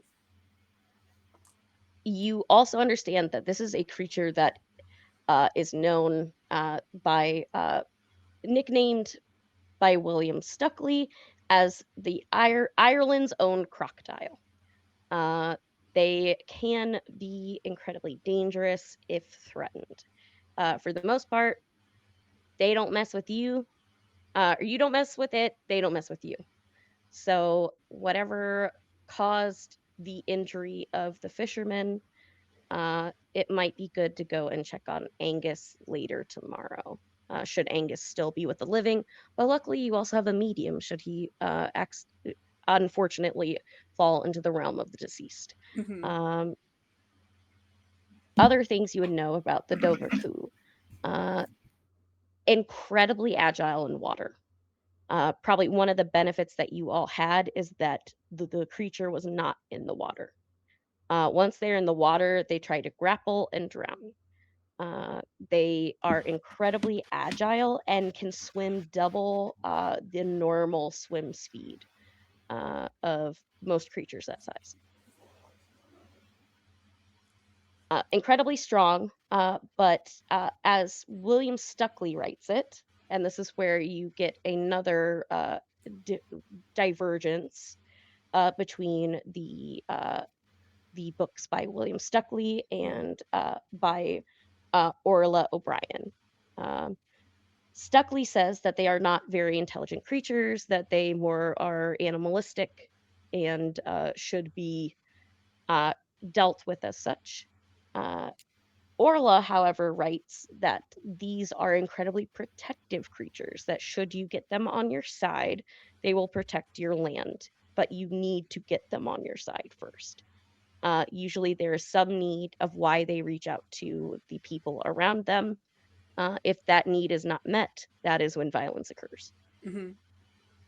Um, so I think with this, uh, Delilah probably gathers everyone. It's gonna be now kind of cramped in her like chaotic office, so they can like speak freely, where no one, Fae or otherwise, can get in. Of course, Delilah took her desk chair and is like, like regaling like all this information to you. Um, Mhm.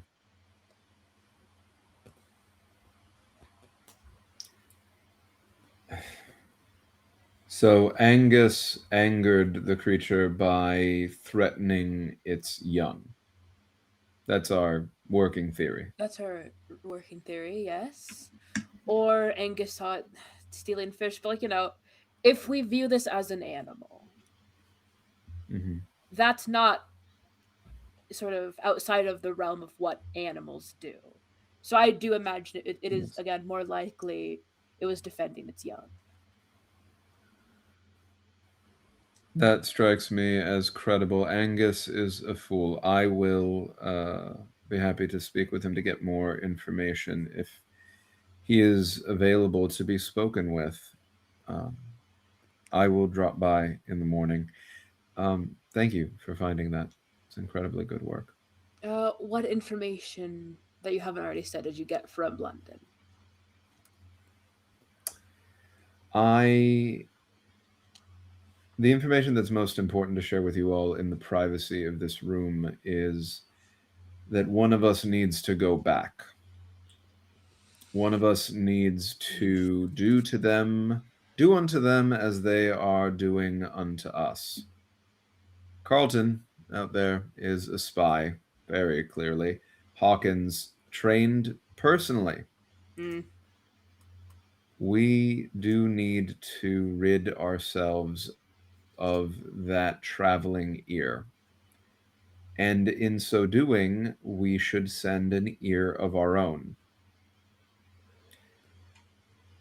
I do believe it should be you, Delilah, for reasons you, I believe, will agree with and simultaneously have a distaste for. I apologize I know where you're for going bringing with up this this. idea. Carry on. You have access due to your family's position in the society that none here, myself included, could hope to wield.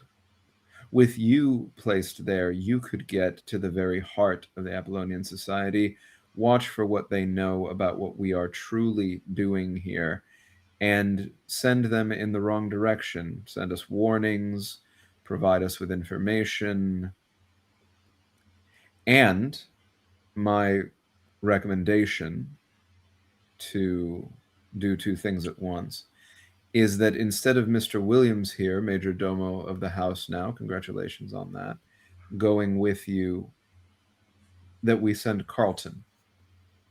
That it be your decision that Mr. Williams was appointed here as Major Domo and left here due to your station. No one would question that. And that you need the service of someone. Well, it makes all the sense in the world. If we have a Major Domo here, we don't need Carlton here unless Carlton was doing something Mr. Williams would not. They won't admit to that. That is my recommendation. Everything else that I have, I'll put into a report. You all are welcome to read, but that is the most pressing matter.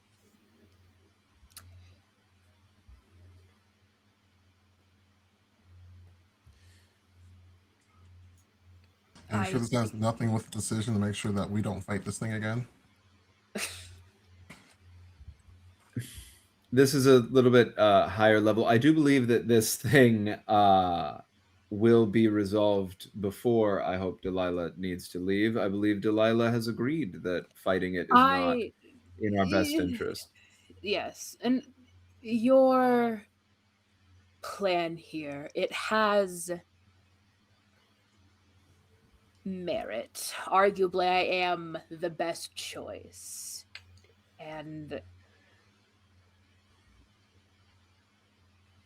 as much as I loathe my family in name only, let's put it that way. If this makes it easier for us to take them down, along with the Apollonian Society, I will do so. Delilah, Only I know this is a... Go ahead. largely to take down my family. My mother has been eager to get me on the council. And I do think Williams should stay here. I know this is a large ask, and it is a difficult position for you to be in, not only to be around your family, as distasteful as that is, but also to have to live a double life for as long as you are there, not knowing who to trust. I have been doing that for 26 years already. It is a shame that you have to go subject yourself to more of that. Thank you for being willing to make a sacrifice such as that for our sake, and more importantly, for the sake of this place and what we seek to build here. Williams? I do not relish the idea of leaving you unattended or the next best thing.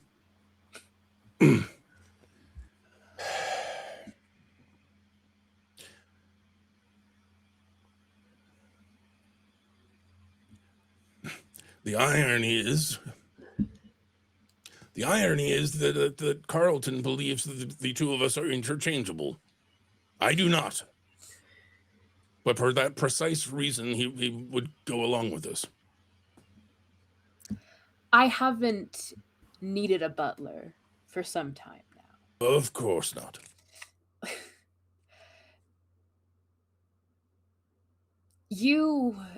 I think it would do you well to be less involved with the Hall family. We both know exactly how they can be. And I am definitely not going to keep Carlton employed. Do you think I want him helping me?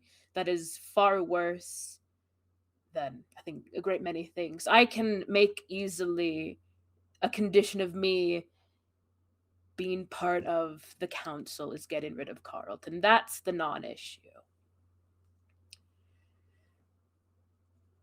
For the sake of limiting the double lives that I lead, I think it is worth telling you all that I am only a Hall by name. I am not biologically a Hall. It is the family's best kept secret.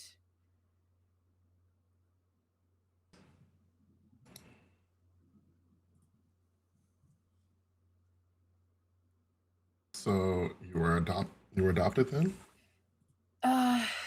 Yes, in a simple terms. The original Delilah Hall was killed by a Vaesen, and then I was adopted and brought on. I had found the papers when I was young, and playing, I think, hide and seek.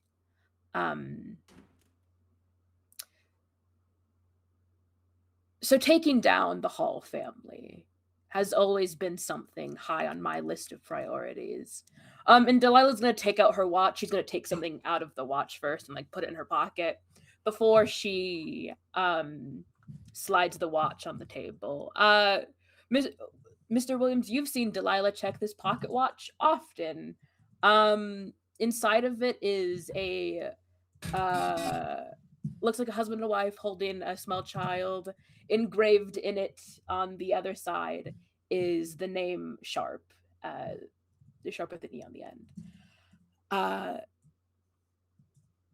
I'd never tell anyone my true name, given what we deal with. I can say Delilah and I'll face no consequences. But I don't want to be a spy to you guys, so for the sake of transparency, my name is Evelyn Sharp.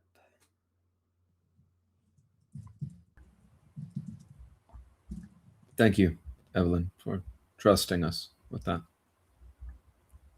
Thank you, Miss Evelyn.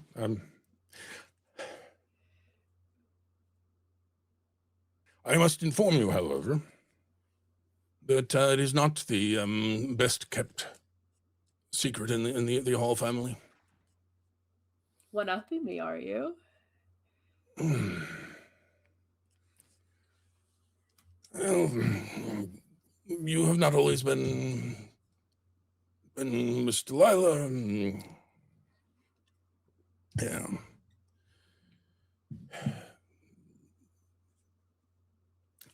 Mr. Williams was a necessity. I appreciate all of you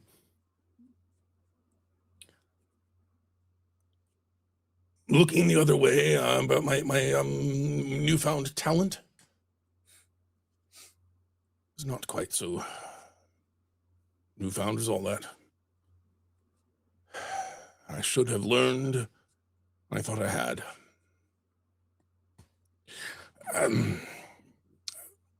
I was once upon a time a musician who traveled and performed. And there was an event at a noble hall.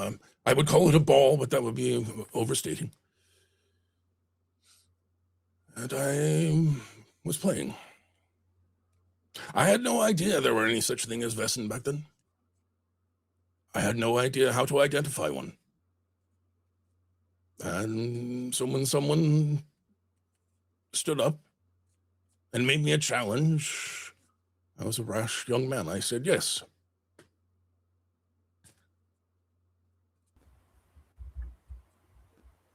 I played, well, Miss Violet, you were still there. I played like I did last night. And then they stood up.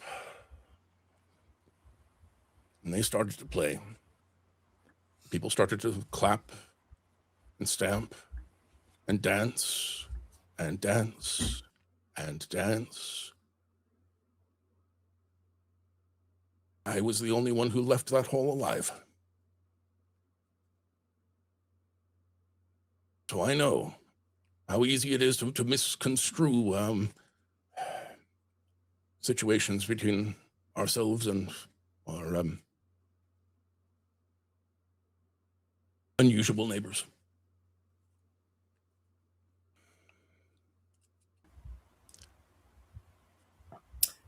I'm so sorry that you had to go through that.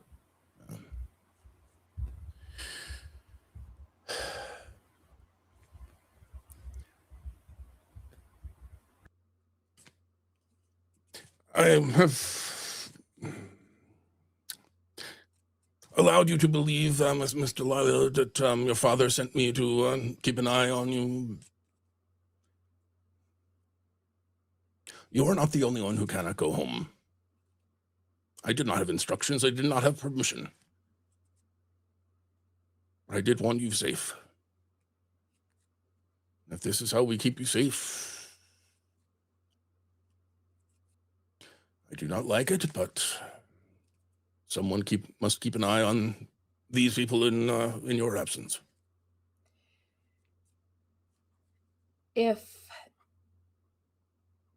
taking the seat that has been determined for me is one of the only ways to grant you freedom, Williams,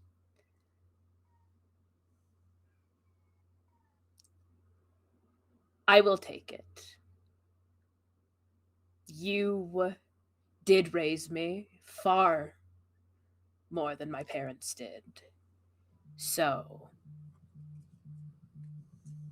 I'll be a hall until we destroy them.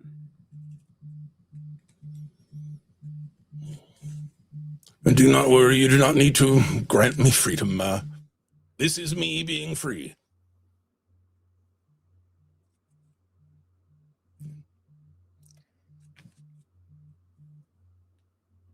I believe Father Segundo would understand about the calling to serve. Indeed, I do. And you are a great servant of people. Thank you both for being so honest and trusting in all of us so deeply. I feel as though I am back in a confessional. I will confess to all of you, my name is in fact Father Varela Segundo S.J., as previously disclosed. How boring. And yet I did not promise. corrupt. I promise that I have unboring stories to share another time. I'm sure. Any pressing secrets that you have, Violet? I mean, I feel like I told you all the big key ones and that I got no idea how to get home, but you don't have anything I want, so I have no reason to lie to you.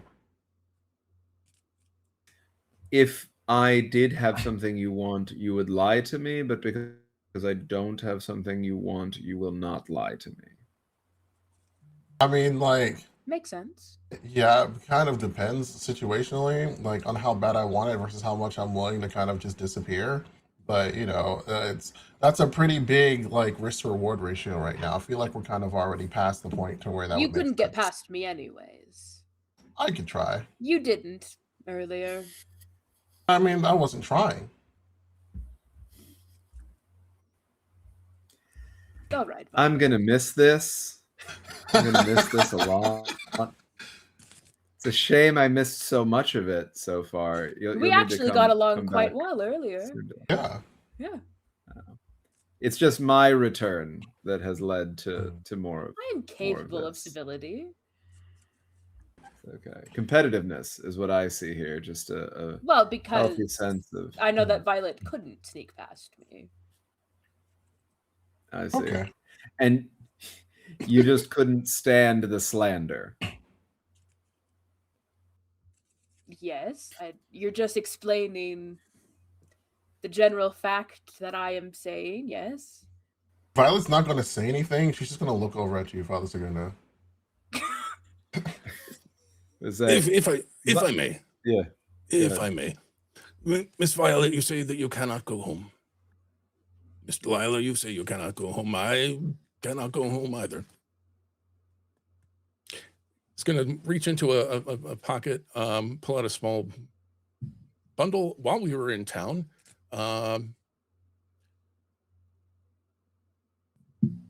Little plaque about that size.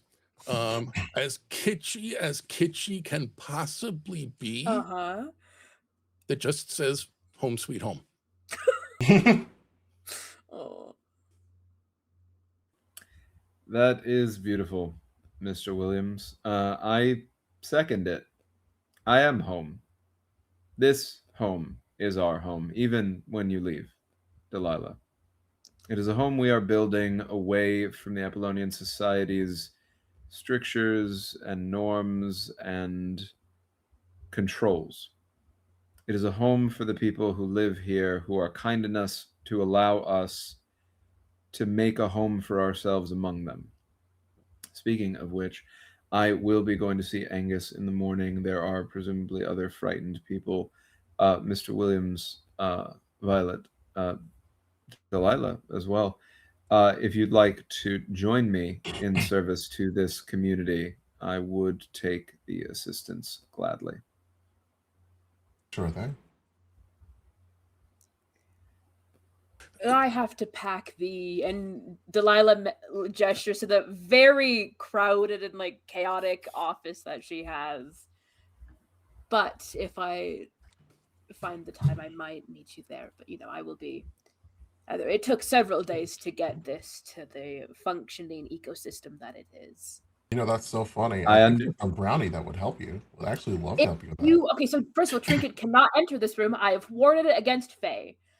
Mm. Trinket cannot enter this room, nor can she touch any of my luggage. I have warded against this I'm specifically. very curious. I just want to do this for fun. Mary, what would I need to roll so that I can see the ward?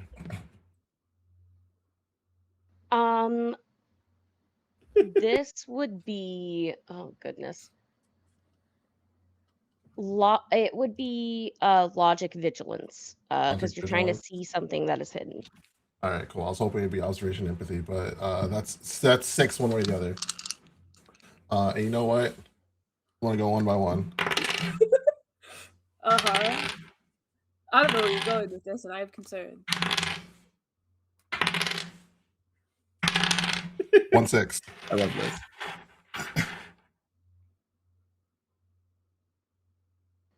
With one success, you do see. It is incredibly intricate. This Delilah, who taught you how to do this kind of award? Because this is a very advanced. To keep out as much as you want kept out, that's a pretty extensive piece of work right there. I think when Delilah was very young, she was sick all of the time. So she read a lot. So I think through a lot of trial and error, especially after Delilah got the sight, this is kind of self-taught. Delilah is just that bitch.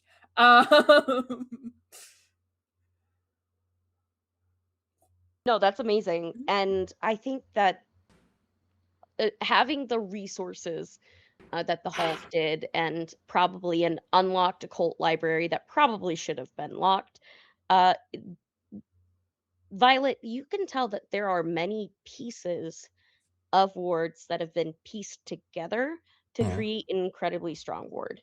It prevents, because of, we've seen Delilah's issue with mares, it protects against undead and spirits, against fae, and other magical manipulations.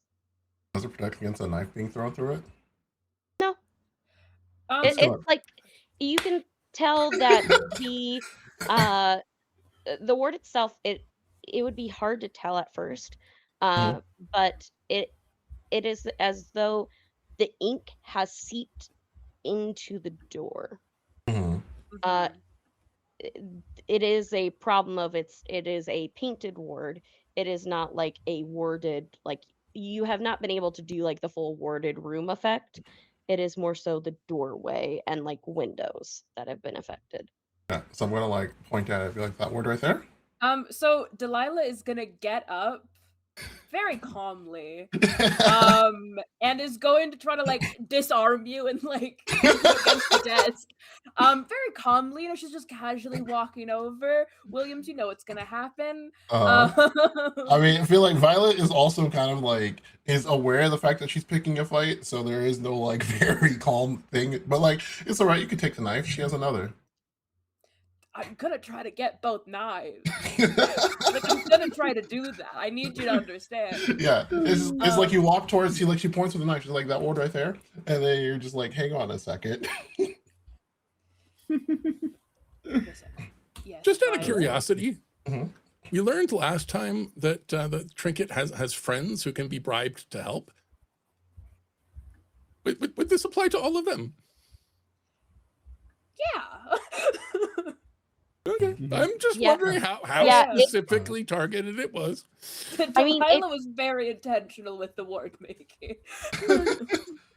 yeah, I mean, knowing what Delilah does, it would absolutely make sense to have it just be a all fae. Also, Fey wards are incredibly easy. It just depends on like the strength of the ward for a Fey to be able to bypass it. For Fey that are not Mm. as strong or haven't been able to be near like magical essence that helps empower them, Mhm. a simple cold iron nail in the door can stop them. Mm. You could also say there's definitely an iron nail in the door. Like the Yeah, War of that's Hard what Ward. stopped Yeah. Trinket was the nail in the door. That's what made her so angry Mhm. is because she could see it. Uh, Oh yeah, Delilah made sure Trinket could see the nail. So Mhm. am I? Are we contesting something here? I mean, I'm just saying, I'm just Violet points at it. It's like, I mean, like you make it seem like it's a really hard thing to fix. Like I could just one solid like flips the knife so that the handle is now the thing that points out. I can just like one solid like toss, take care of that for you. So I think Delilah's just gonna try to like jump on your back. Actually, so as it devolves into a argument tackle spree, the night draws to a close. But question for everyone: who's the last person to go Mm. to sleep? I think probably Delilah is gonna stay up packing. That's Mm. 2 6s on physique, just so we know that Delilah probably would have won that. I just casually gonna slip that in there. Yeah, but I think Delilah is the last person to go to sleep. She doesn't sleep much to begin with. Carry on, Mary. Um, Mhm. Delilah, as you're packing, We both got 2 successes. We both got 2 successes. Anyways, you notice movement outside near. So what's really neat mhm, about the castle is it overlooks a large river. mhm. You see movement from your window overlooking the river, near the river. Delilah is, I think, just gonna open her window and climb out of it. Go ahead and give me a vigilance logic check. Sure. Vigilance, that's 2. Logic, that's 4. Let me roll. That is 3 6s. Okay. Perfect. This was a hard one, and you're gonna get all the information. There are two, or I would say three major things you see. Mm. You see that due to the grit and grime, the not so wonderful Carlton is having to go to the river instead to wash the clothes. Uh-huh. Secondly, there's another person at the river. You see a very old woman sitting at the river washing clothes. And where you get your third success is you can actually see the exchange. You see Carlton is washing his clothes, not even minding, makes eye contact with the woman. And that's when you, Delilah, notice, and he notices almost at the exact same time, that the clothes that she is washing are his. At that noticing, you see him like not even like pick up all the clothes. He leaves a few behind as well as like the washboard Mm-hmm. and runs towards the house. I am gonna approach the woman. Yeah, so Listen. it'll take a truck out there to get there, Okay, but that's you can fine. absolutely go. This is my last session, so we're gonna ball. Hey, it works. We're gonna go Uh, crazy. Go ahead and give me an agility check to get, because you're like, your room isn't necessarily on ground floor unless you really want it to be. I'll allow it on ground floor if you really want I think it to it'd probably be on ground floor, just Okay, so I great. don't have to Yeah, jump out of a 2-story building. valid. Um, I was gonna have you climb down a trellis if not, but don't worry about agility then. Or actually, no.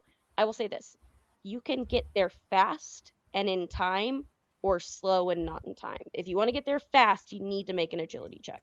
okay, I am gonna try to get there fast. Okay.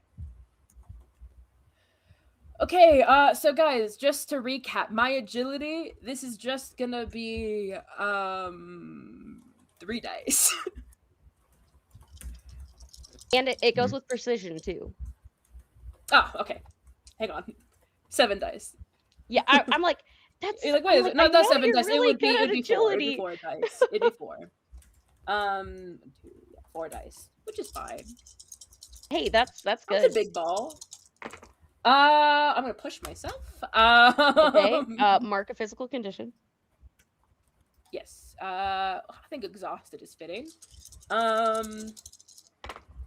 That is 2 6s. 2 successes. You're able to kind of rush to the river's edge. You see the woman washing Carlton's clothes. She looks like she's picking up her things as you are approaching. And what did the butler tell you? Oh, I am so sorry, child. Did I startle you? No. What did the butler tell you? Oh, the butler. I think he was a bit too shaken up to tell me nothing. Why? There's a sly grin that approaches her face. You'll find out tomorrow. Can I see if I can clock what this woman is? Absolutely, you can. Cause my bullshit meter is going This off. is gonna be a hard check, just so you know. Yeah. But go ahead, logic learning. Okay. Logic learning is more than fine. 6 dice. 1, 2, 3, 4, 5, 6. Come on. Hot dice. I dropped one. I have no idea where it went. Let me roll again. That's a fail. Okay, But would I you like to think push? I pushed myself again just because. So let's do. Yeah. Okay. That is 1 6. 1 success. So, you're going to get part of the information. You can't tell like who the person is or what they are, Mm-hmm. but you do know of a piece of folklore in Ireland specifically. If you see a woman washing your clothes, usually it's an older woman. This would be before battles. It was incredibly bad luck to see them washing your clothes because it was a harbinger that you will not come back from that battle. Okay. Delilah's gonna take this in. Are you a friend or a foe to the rest of us?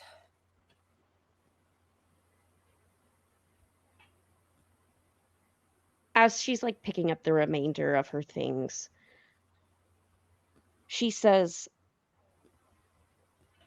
I am, well, I guess it depends. I hope to be a friend, but I am neither good nor bad. I am.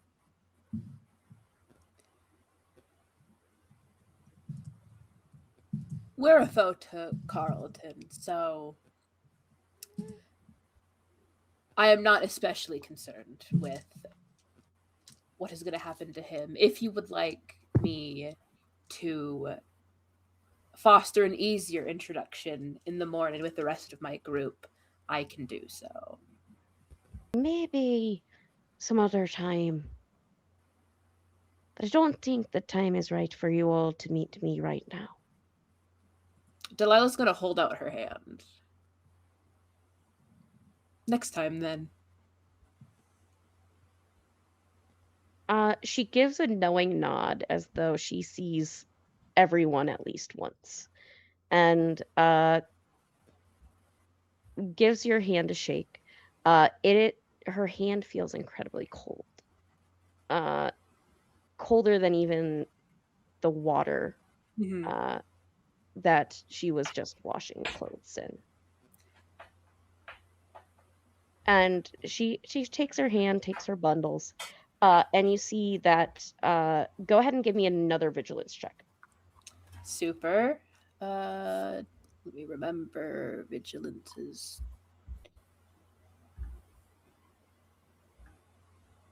2. So this is vigilance logic.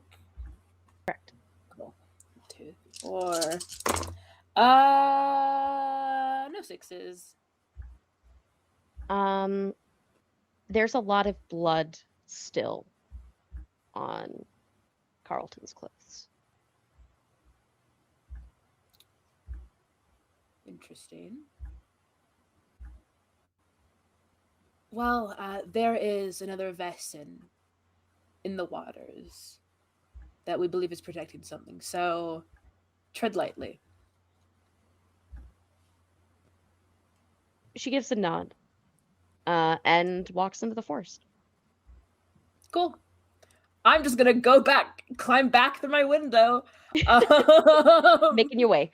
Yep. You. Can I add something? Yes, absolutely. While Carlton is outside washing his clothes, just going to quietly slip something into his suitcase, inside the lining, perhaps. Steve is not sure exactly what it would be, but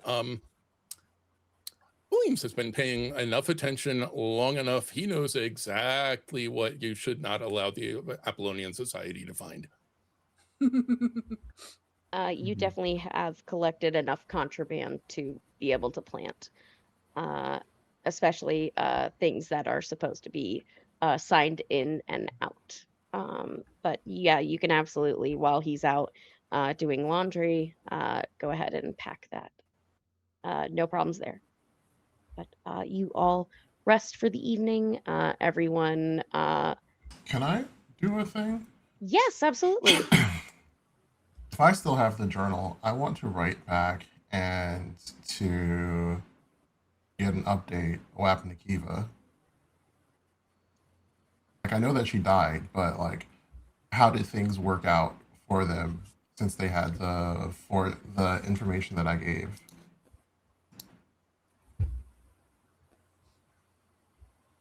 You write in the journal, and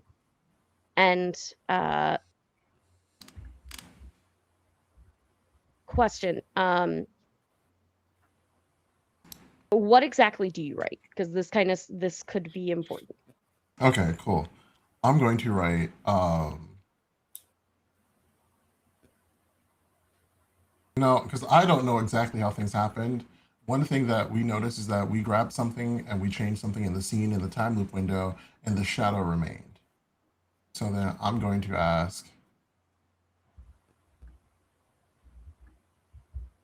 did you were you able to help her? Were you able to help Kiva? Um, what gets written back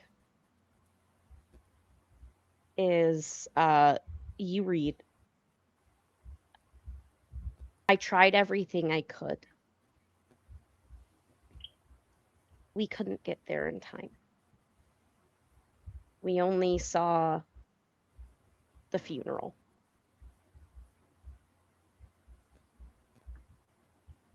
Um,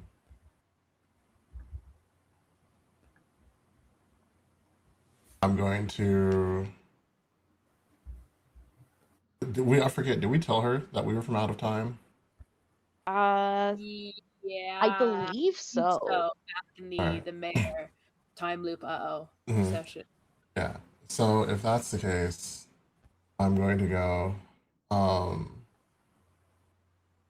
was really hoping that. I was like, that's a shame. I was really hoping that we could make a difference. And then I'm going to probably, unless she says something that is seems like I should respond to it.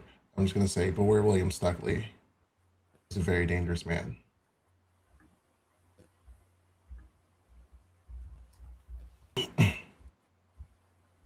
She will write back and say, well, it not all hope was lost. we were able to put a barrier on the castle. There was something dark inside. The barrier will protect it, hopefully, until you can get there.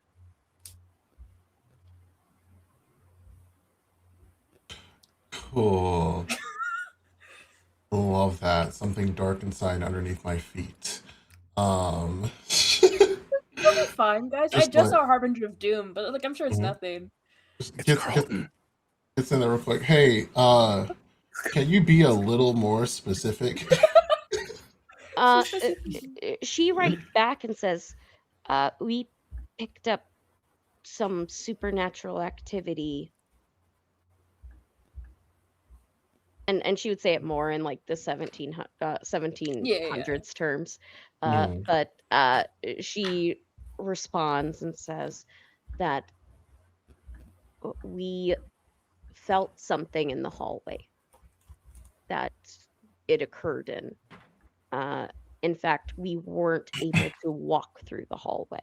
She's describing from at least like the paragraphs that she writes, very much the situation that you all dealt with Mm-hmm. the mayor and Kiva. Mm. Okay. But they Uh, basically put a lock on it so no one would be able to enter and get hurt okay. until you all were able to get to the castle. Then what I'm gonna say is, I'm gonna let her know and say thank you. We were able to handle it, and Kiva's at peace now.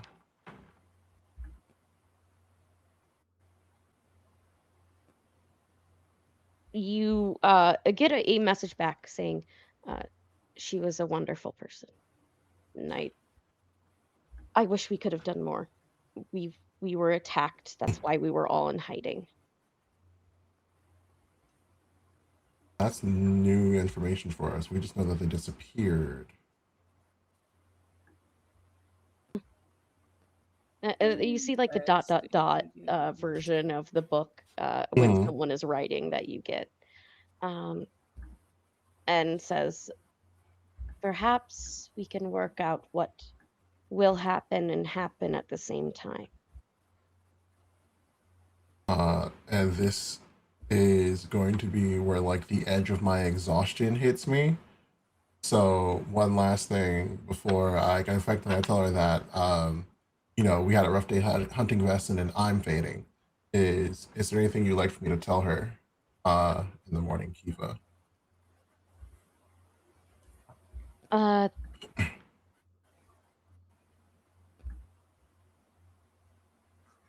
tell her that I tried.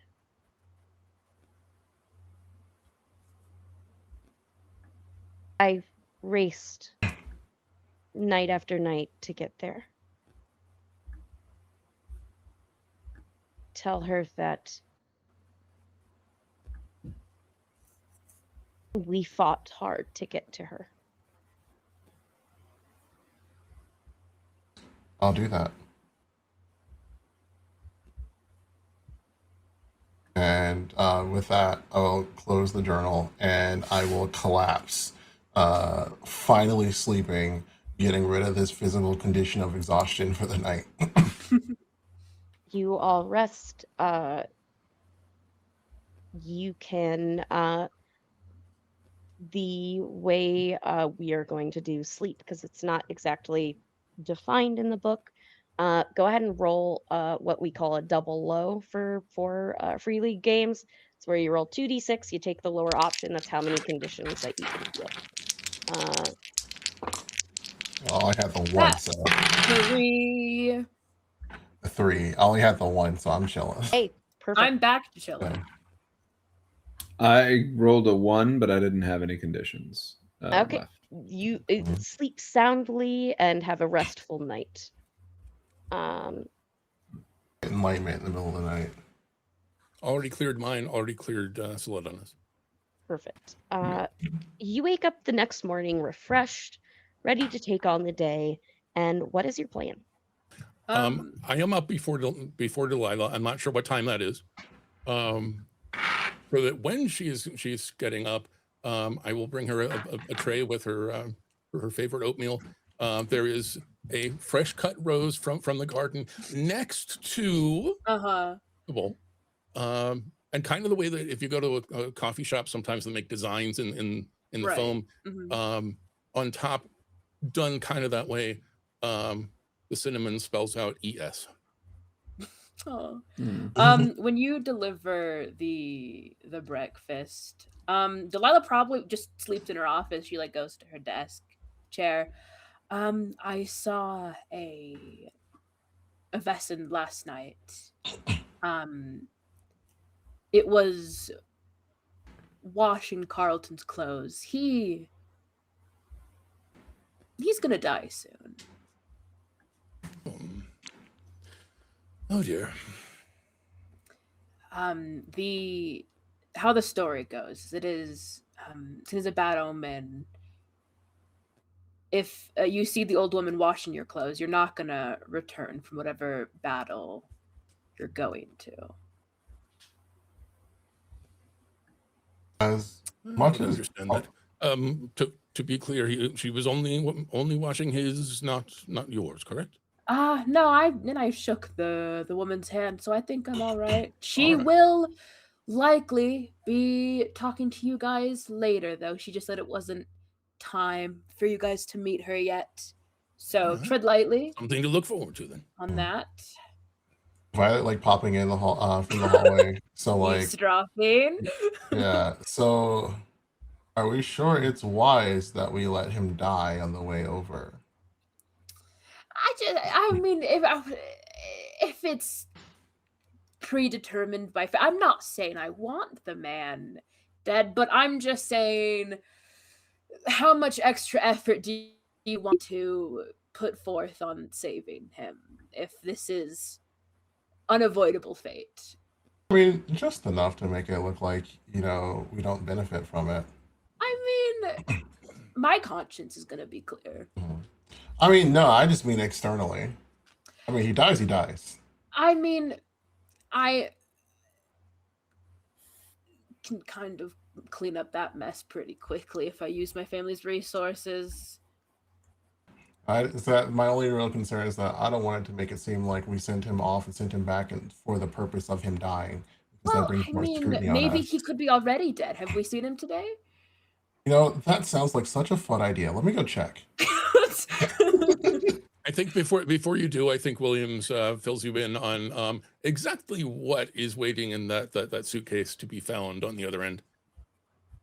Which is, like I say, Steve is not sure. Williams would know exactly what to put in there and exactly where that the Apollonian Society would notice it before Carlton does.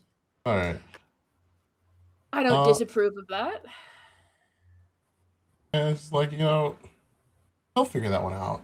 I'm gonna go knock on his door and see if he has any final words. Okay, well, let's maybe not tell him that he's going to die. And I'm not gonna tell him he's gonna die. Eavesdropping right now, that would be a mess. Would get some lecture on morality. But let's go check on. I'm not gonna ask if he I'm not gonna ask directly if he has any final words, but I am gonna be like, what his final. Yeah. Okay. So let's go to Carlton's room. Yeah. I think as you're going to Carlton's room, you see me coming out from my morning prayers, having already gone downstairs and cooked alongside you, Williams, a bit of breakfast for myself and left some food down there for everyone else. And I run into you and I say, why are you going there? Business. Business. Do you want to know? I don't. Okay. Should I know? I mean, given your profession, you might want to know. Violet? I think I now have to know. I will. Let's. I think Delilah's gonna usher Violet along. And I'm following. I'm having a little bit of difficulty with the eggs over here. Could you help me? And steer you away. As soon as I'm done with what Violet seems to think that my profession requires, with our friend Carlton. It's gonna be so funny if he's still alive. Yeah. It's gonna be so funny if he's still alive. Yeah. What happens here? Please tell us, Mary. Mary, is he still alive? So you like you're creeping into his room. Like, what do we see? I think As do you storm in? I don't think we Uh, storm in. I think we sort of Just open the door. knock It's on the sort of like door. it. Hmm? I was like, we're just knock on the Oh door. yeah, See what we knocking. do. That's Yeah. easy. It looks unsuspicious to Father Segundo. It's just business. Yeah. as you knock on the door, it takes a couple moments. There's almost like normally Carlton is very prompt. There's almost a few lag time seconds, Mhm. and then you hear footsteps towards the door. He opens the door. He looks incredibly exhausted. Large dark circles under his eyes. Hey, Carl, buddy. You look like you saw a ghost. It's I, funny. We I, have one of those here, actually. So you would have, like I've seen them before at some point. what? Yes, I have seen Miss Kira. Eva. Catch a Steven. chill last night by the I. river. It is none of your concern. I'm so very curious, just in general, if you had words that you felt like encompassed you as a person, dare I say words that you would be remembered by, what would they be? Delilah's gonna step on Violet's foot. Carlton, do you need my services for some reason? I should hope not. If you would excuse me. You see him hustle out. I'm going for a walk. Looking over at Violet after he leaves. I should hope not. If you'll excuse me, I will go for a walk. Did I get that right? If that's how he wants to be remembered, then we can argue Yeah. with that. I'll let you know Okay. if he says anything, on the journey. I'm gonna So- write down, I will go for a walk as his final words, just Yep. like on my own. So Father Segundo, you'll find this out anyways. Last night he did kind of receive a death omen, and we were just seeing it. We were seeing if it kicked in yet. So you wanted to check to see if he was dead, and then if not, to collect his final words for the sake of a lark. I mean, kind of. I just, if I don't want it to be suspicious if he dies when he's traveling with me, but he's going to shortly. That is a reasonable strategic concern. Violet, as you shall be staying here in our new home with us, would you do me the kindness of coming with me to serve the people this morning? Absolutely. Thank you. I'm gonna go see what Carlton is doing on his walk. Just curiosity. I'm not gonna further anything along. And as It we does walk away. seem. Yeah. Sorry, go ahead. Oh, no, you're in the scene. Keep going. Don't worry about it. I was going to say, it does seem that it would be in your best interest that you not further along something that seems to be taking care of itself. I Perhaps giving said I Carlton wasn't a bit gonna of further distance. anything along, if you'll remember. That is what you said. Mm. I am also simply saying a separate, perhaps connected thing in some manner that you can determine for yourself. Mr. Williams, are you going to be joining us at the parish this morning? I certainly hope so, sir. Father. Thank you. It'll be great to see you there. You can call me Varela if you'd like. We are colleagues. I am not giving service. You did a great job with the breakfast that you put together this morning. I do need to learn the recipe if you would be willing to share it. Well, the key, and he starts telling you about the herb garden that he's just recently started outside. So it's I would love fresh that. as fresh can be. Gardening clears my mind. Would it be all right if I helped you with that sometime? Certainly. We just have to make sure that we don't trouble any of Lady Celadonna's patches. I think Delilah has already stalked off at this point and is going off to go follow Carlton. Violet is long gone. Yeah. I turn around and be like, Violet. I see. Can I expect Violet to actually meet us over there, or will it just be the two of us?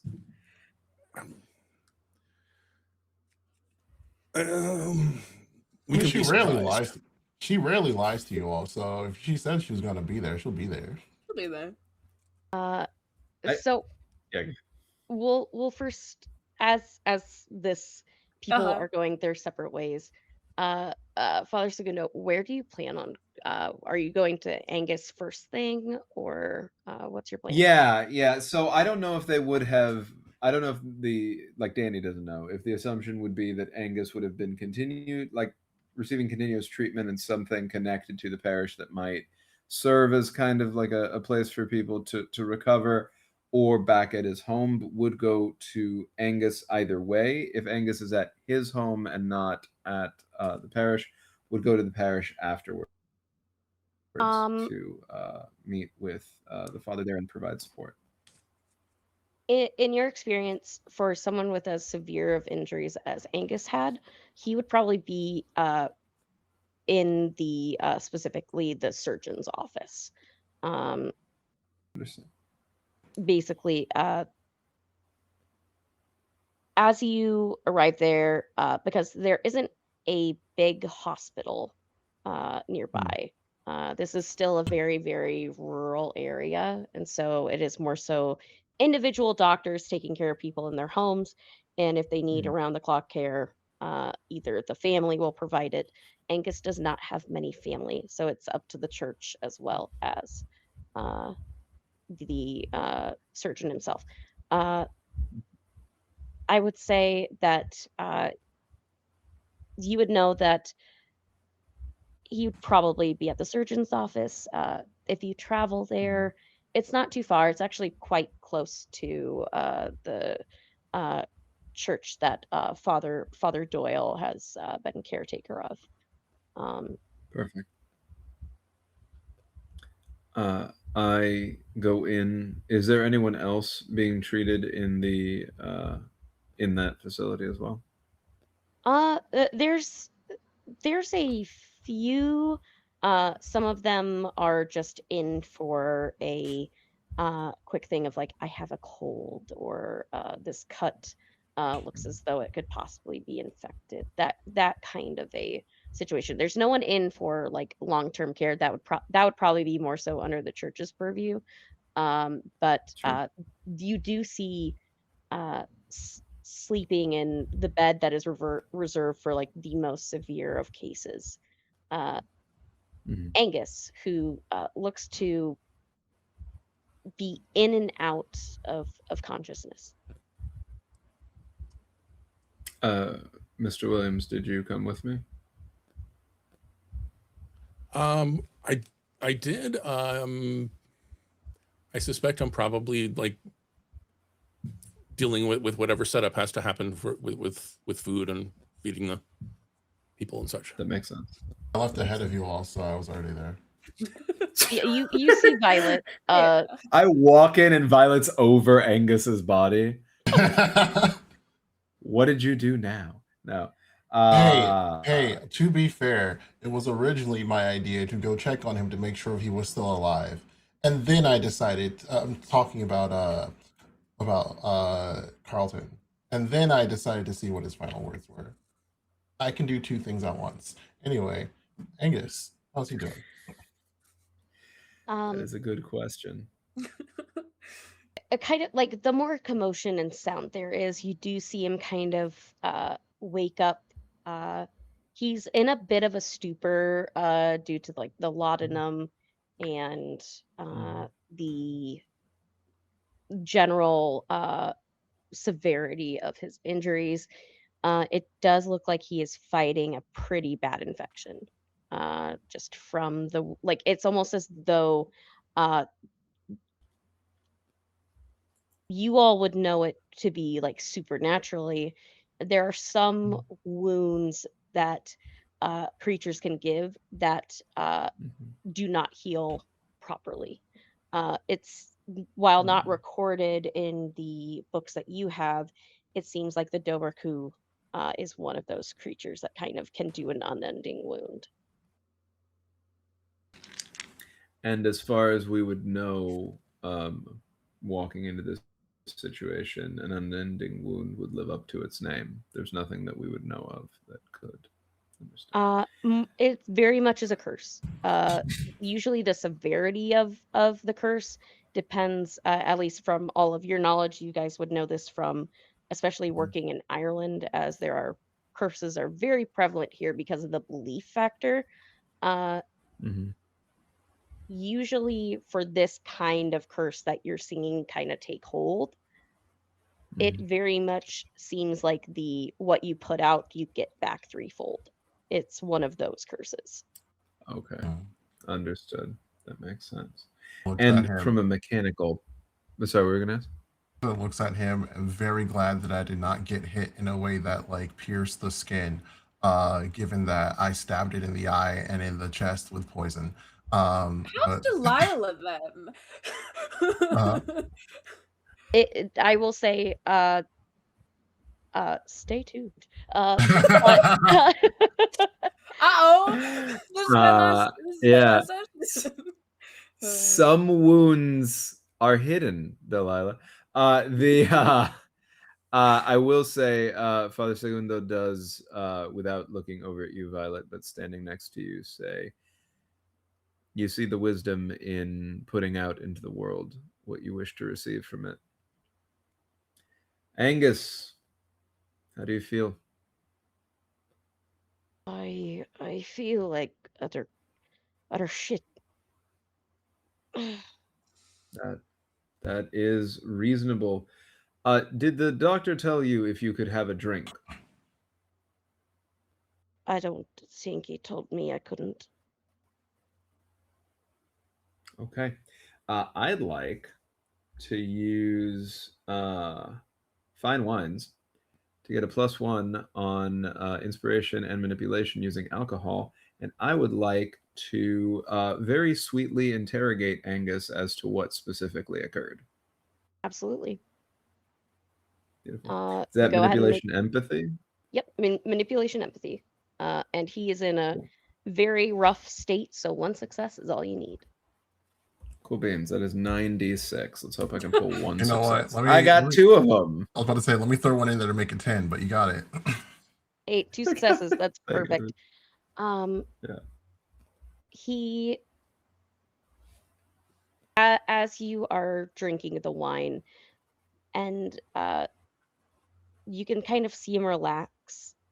He will just say, "Father, I don't think I'm long for this world.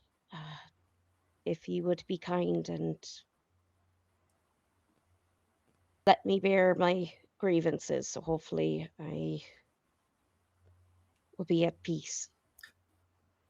Absolutely. Do you want privacy? There's a look of he seems as though uh there is a level of guilt that he feels as though part of the penance is not hiding that. Um, but he says, "No, no, I've Okay. that's what got me into the problem." And he goes through the full, like, not necessarily caring if Williams and Violet are there. Um, there are greater things to care about in this moment, and he's just grateful for the company. He Mhm. goes through the full confession process, and he says, a lot of the fishermen, we don't often go to the locks, but a few of us had heard stories of what would you say, the best an infamous catch. No one's been able to give proof of the King of the Otters. We've all seen it, but no one's found proof, and, well, I found one.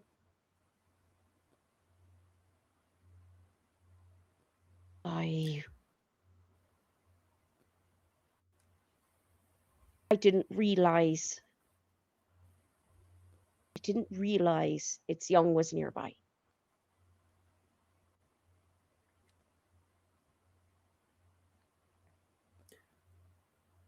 Is it okay if I ask you a question, Angus? Yes, father. What proof were you trying to recover to take with you to show to others when this creature realized you were near its young? And presumably this, pointing at his wound, occurred. I had one of them trapped, not the young. I didn't even realize they were there. I had what I figured out now was the father in a trap. I was going to, quite frankly, I don't know what I was going to do. I was just amazed that they would get trapped in the first place. And then a much bigger, more fierce, that can only have the fierceness of a mother's love, erupted out of the water. Hmm. And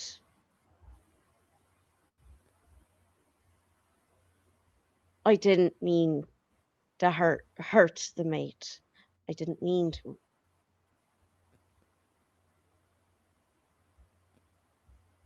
It just happened, and then I killed the one in the trap, and the other one went berserk. Sorry. The one in the trap is dead? Oh, it looked dead. I don't know if it's actually. Where is this dead creature in a trap? He will ask for a map, and he points exactly to the spot. You could go there very quickly. Thank you, Angus. Are you certain you don't have long here? Is that what they told you? I've seen these wounds, Father. I'm not the first one to try and catch the Dover tube.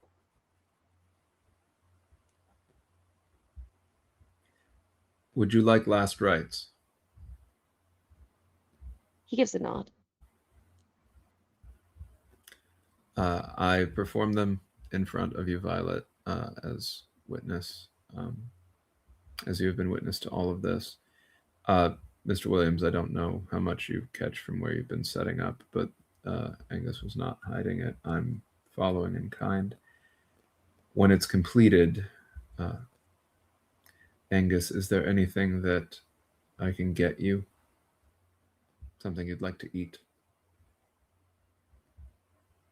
He kind of holds up the glass and says, Father Doyle was making a perfect stew that I think will be the perfect fitting thing that, well, I don't want to fixate on it too much, but I enjoy the time I have left. That is. Thank you. That sounds perfect. I will check with Father Doyle to see where things are with the stew, and we will all make sure that you are provided with as much of it as you'd like. He gives a nod, and something sparks in your mind, Father Segundo. Mm-hmm. Uh, you remember, at least, in the fight of the healing abilities that the Doverku has.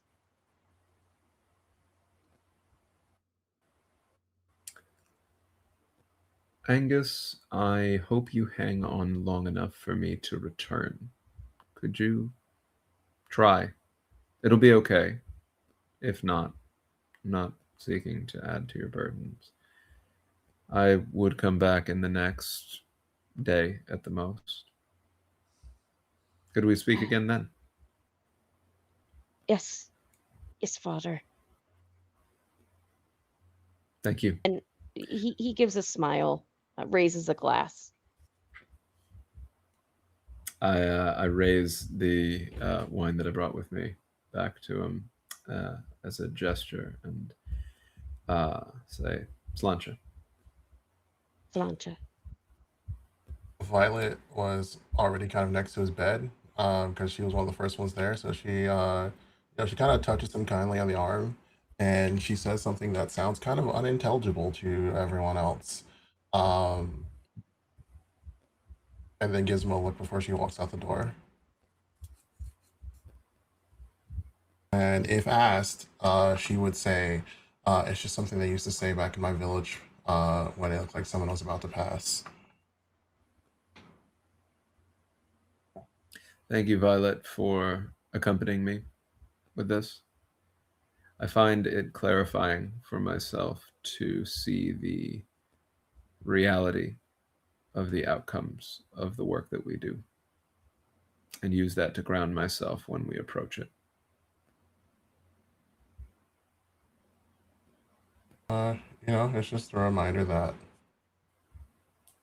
one of these days we probably won't. One of these days they'll probably be us. We might not make it back. I might never go home. It comes for us all eventually, but Violet, all of us go home. Like holds the ring she holds around her neck. Uh, Most of us do.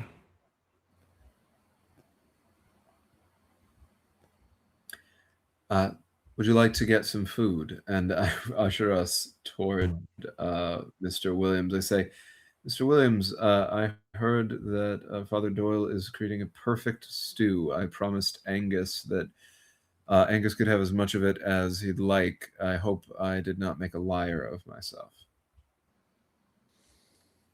I believe that's correct. I think Williams is busy making a bountiful village breakfast. In particular, I think as you're walking up, he's making omelets with local vegetables. Mm. Oh, that is So the stew is for lunch or dinner. That's not my problem. That's fair. It is exquisite knife work that you are doing there, Mr. Williams. Violet, you're very good with knives. Would you help Mr. Williams here? I would love to help him, but don't we have somewhere we need to be? I just need a moment with Father Doyle, and then we will be off. Mr. Williams, twice as many hands do work half as fast. Am I right? Strange how that so seems to be the case. Yes, 1.5 butlers is less than one. Mm-hmm. Yes, absolutely. I head over to briefly see Father Doyle. Just let Father Doyle know about the conversation with Angus, and let him know that I actually do think there is a chance that we may recover something that could help Angus if Angus can hold on long enough for us to retrieve it. He gives a nod and then says, I rest assured I'll do everything in my power and hope for a miracle. The only miracle I think we need from you today is that perfect stew. Angus is salivating, chomping at the bit, and I promised as much of it as he could have. I'm sorry about that. He is potentially dying. I found myself in need of providing some solace. It is a welcome help. I. It's been difficult without you here, but we've been managing. Uh, Oh, you managed long before I came. You would manage long after, but hopefully you won't have to. I do plan to stay as long as I can. he will give a hearty laugh and then says, "Well, I better go to that stew because we all know a good meal can really help heal the heart when it needs it." And he will rush to the back with his Father Doyle is known for this large cauldron that he always has stews of any kind. It's kind of like the forever soup It's that you the constantly forever add soup. things to, Mhm. uh, Yeah. and it seems to never run empty. Um, but what would you all like to do? Well, what's Carlton? Where'd the Carlton's walk Speaking of lead? Carlton, I'm still on the prowl. Delilah, Mhm. and I promise we're going a little bit over tonight, but I want to make sure Delilah has a fitting end. But I kill uh, him. No, continue. Sorry. Go on. Delilah, as Mhm. you're following him, what are you trying to like do it like openly? Are you trying to sneak? I'm not doing it stealthy. No, no. Okay. I want him to know. He will just look behind him, stomp his foot, and say, "Miss Delilah Hall, this is very unbecoming of your station to follow me. I don't Uh huh. quite understand why you could do such a thing like this. I need some time alone." Because of the woman at the lake. "Because I need it. Or should I tell everyone else about your hobbies in the crypt?" There is nothing you can do to me that will have any impact on my life. Your life, though, I'm interested in. And she, like, will go towards him. So, this battle you're not going to come back from. What is it? If I knew, I would let you know gladly, so hopefully you could stand in my place. However, unfortunately, I do not know. I wish I did. It would make things quite easier. However, I would like to have a pleasant walk without prattle. If you want to not die, it is in your best interest to tell me. I'm not going to take your place, but even I have a heart.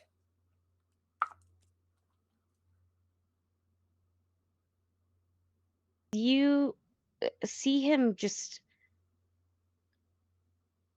fuss for a moment, and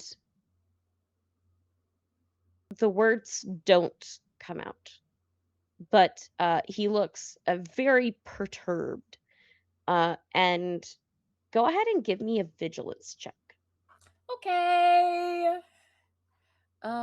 Vigilant, that's 1, 2, logic 1, 2, 3, 4. Okay, let me roll. That is 1, 6. You begin to notice, like, as this conversation has gone on, there have been several crows that have been circling.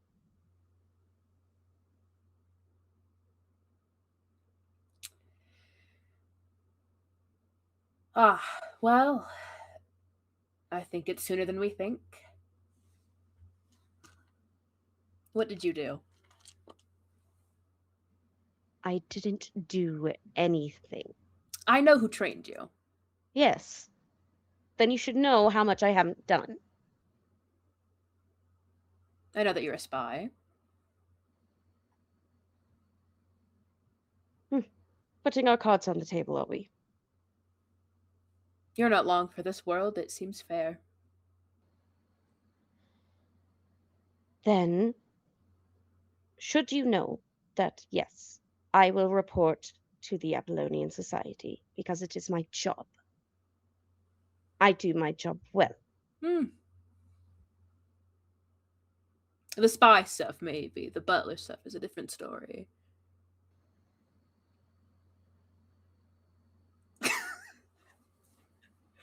She was I raised by Williams, so continue. no, there's just like the long pause. I do what I must for the society. We all do what we must, because without the society, the world would be in chaos. You're on the losing side. Enjoy your walk. And Delilah is going to have the last word and walk over and meet up with everyone else.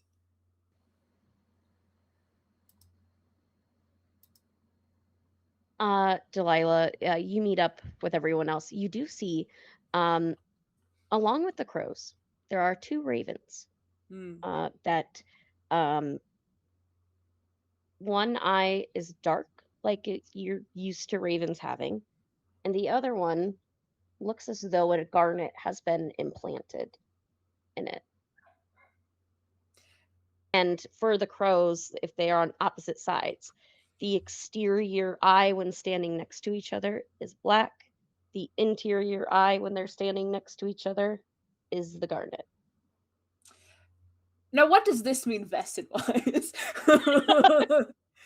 Imagine one thing looking through two different creatures, having them set up like they're his eyeballs. But what does this mean, Invest? I'm What so does curious. this mean, Mary? Uh, I'll roll for it if you want yeah, me to. go ahead and give me a learning logic roll. Sure. I think that's also 6 dice, if I remember correctly. Yes. Okay. 1, 2, 3, 4, 5, 6.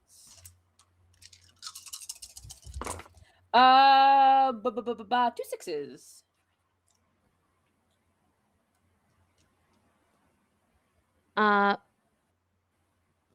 With 2 sixes, there's a lot of lore surrounding ravens in Irish mythology. They are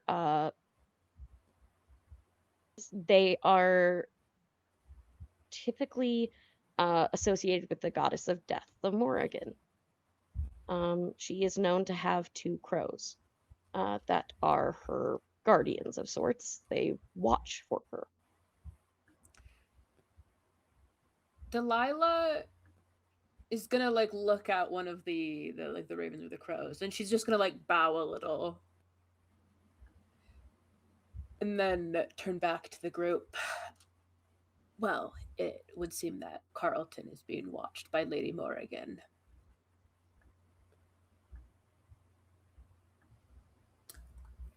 Turnabout is fair play. Well, yeah. Sounds like the conversation you had last night was an honest one. That is good to know for when we become friends, I hope, with your new friend. Well, if he's being watched by Lady Morrigan, there's really nothing else to say on that one. At least I still have his last words written down of I'm going for a walk. Actually, no, his last words. Oh God, what was his last words? What was it? Oh, what was the last thing he said? Hang on. Oh God, I don't. Oh, Lewis doesn't remember. But imagine that instead, would it not be funnier to see on his gravestone read, "I'm going for a walk"? That was the last thing I said to him was enjoy your walk. It does feel fitting. He tried to blackmail me, which I found hilarious.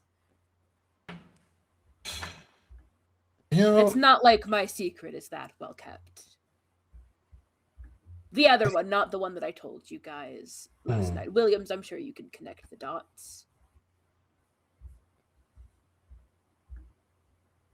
Let's keep an eye on it, make sure whatever happens that period accurate version of me saying that we're not in the splash zone. Period accurate. My hands are clean of this. SeaWorld does not exist yet, so he was not particularly chatty, not surprising. Williams, I did say that he was a mid-tier, an okay spy and a bad butler, if you'll, I appreciate that. I did you right. Well done. I'm not especially concerned with what fate may befall him as long as I am not in the line of fire. If we're traveling together, that would be a period accurate version of not in the splash zone. Yes, do watch Okay. your back while we. So if we've kind of washed our hands of the situation with him, uh, Father Segundo, when do you think we're gonna head to that location on the map? I'm ready already. Delilah, you are okay? Why would I not be We okay? found, well, when we spoke with Angus earlier today, it was clear to us that this Vaesen bestows curses upon those whom it injures. I Ah, don't see signs of a similar curse to you. I'm only a day out from the My, injury, but this isn't my first curse, so I'll live. well, this one returns what you provided in the way of violence to the Vaesen threefold. I didn't do much, so I think it might also be a little bit different depending upon what happened, because as you can see, uh, Mr. Whip bites her tongue. the So explosion that I set. yes, the explosion that you said there are no burn marks across your body or anyone's body for that. That doesn't make any sense with the nature of this curse. You set an explosion that hit this creature and Well, it you didn't hit the don't have creature. It just sort of outside the mouth of the cave. So No, the creature was burning. Violet, It burned for a see bit. Violet, you that doesn't make any sense. If you had burned the creature, you should be covered in threefold damage. Mr. Williams, do you have any thoughts, any theories? You could don't be get a anything. response. He is checking himself for burn marks. There are no burn marks. And maybe it is Mm. intentions based. You know, my intention was not to harm the creature. It was to, largely out of curiosity.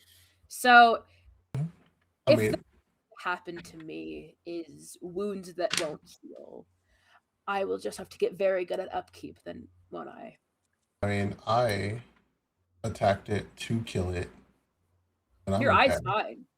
Yeah, my eye's fine. So That's interesting. Maybe the best way for us to learn more is to go investigate this. I'm sorry, you weren't with us. There is a dead Vaesen as well in a trap at the location that uh, we're going to right now, actually.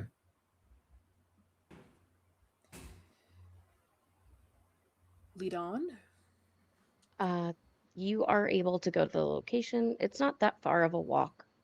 Just following the river line until you get to the larger lake. Uh, that is And when presumably, go for it. sorry, no, I was going to ask, and presumably the size of this thing in a trap, we can see it pretty clearly. Yeah. Absolutely. As you get to the lake, you see that basically when where the river would feed into the lake. Um, that is where the trap was set.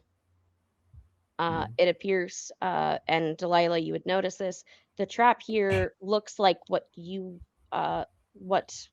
was believed to be a dam before. Um, Mm-hmm. you see that in this trap, and all of you would notice that this is a not just a simple hunting trap. This is a trap that is magical. There are like fields not allowing things out. Uh, you see in the trap there's movement. You see the Doverku. That not only that, but there are about 6 other little Doverkus all lined up on the Doberku's belly. I am going to approach slowly with my hands up, very like slowly and calmly. Suppose like, hey, not a threat. If they understand that, that's a different thing. But I would like to try to like free the Doberku out of the trap. Absolutely. Go ahead and give me for this. I guess how do you approach? Because there's the physical thing of like the actual like snare, and then there's also the borders not allowing them to escape. Well, it's probably gonna be more intellect based, so to speak, because Delilah knows. We've established Delilah knows about wards and whatnot, so ostensibly probably has some kind of idea of how to like, dismantle this.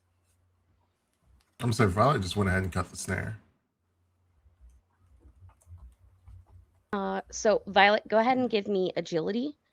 For Delilah, go ahead and give me a I think that for this, to make sure it's done safely and the magic, because magic cannot be destroyed, it must be taken elsewhere. Oh, okay. Uh, you have to do it in such a way where you're not going to get backlash. So go ahead and give me a learning logic to see how Certainly. that goes. Because you're coming at it from the logic perspective rather than Celadonna's medium perspective. Right. Hang on, my cat is beefy with me. They got my headphone cord. That is no successes. I'm gonna push myself. Violet, would you like to push the roll? No, I'll see what happens. Okay. My cat is trying to climb onto me. 1 second. Okay, now let me make this roll. No. Can I push myself again, or is it just the one? You can only do it once. Okay. Well, so that's no successes. Okay. So here's what's gonna happen. Right. There is a burst of energy that as you are trying to intricately take apart the ward that has been like etched by like, all right, I'm gonna change this rune to be this. I'm gonna change that rune to have this effect. It just breaks, and so there is a backlash of energy causing you to take a condition, a mental condition, as you are basically got psychic backlash by this rubber band effect of magic. For Violet, you are slow on getting out of the way of the snare. You're able to cut the snare, but in the amount of tension that snare was holding, you're not able to get out of the way before it kind of flings back at you.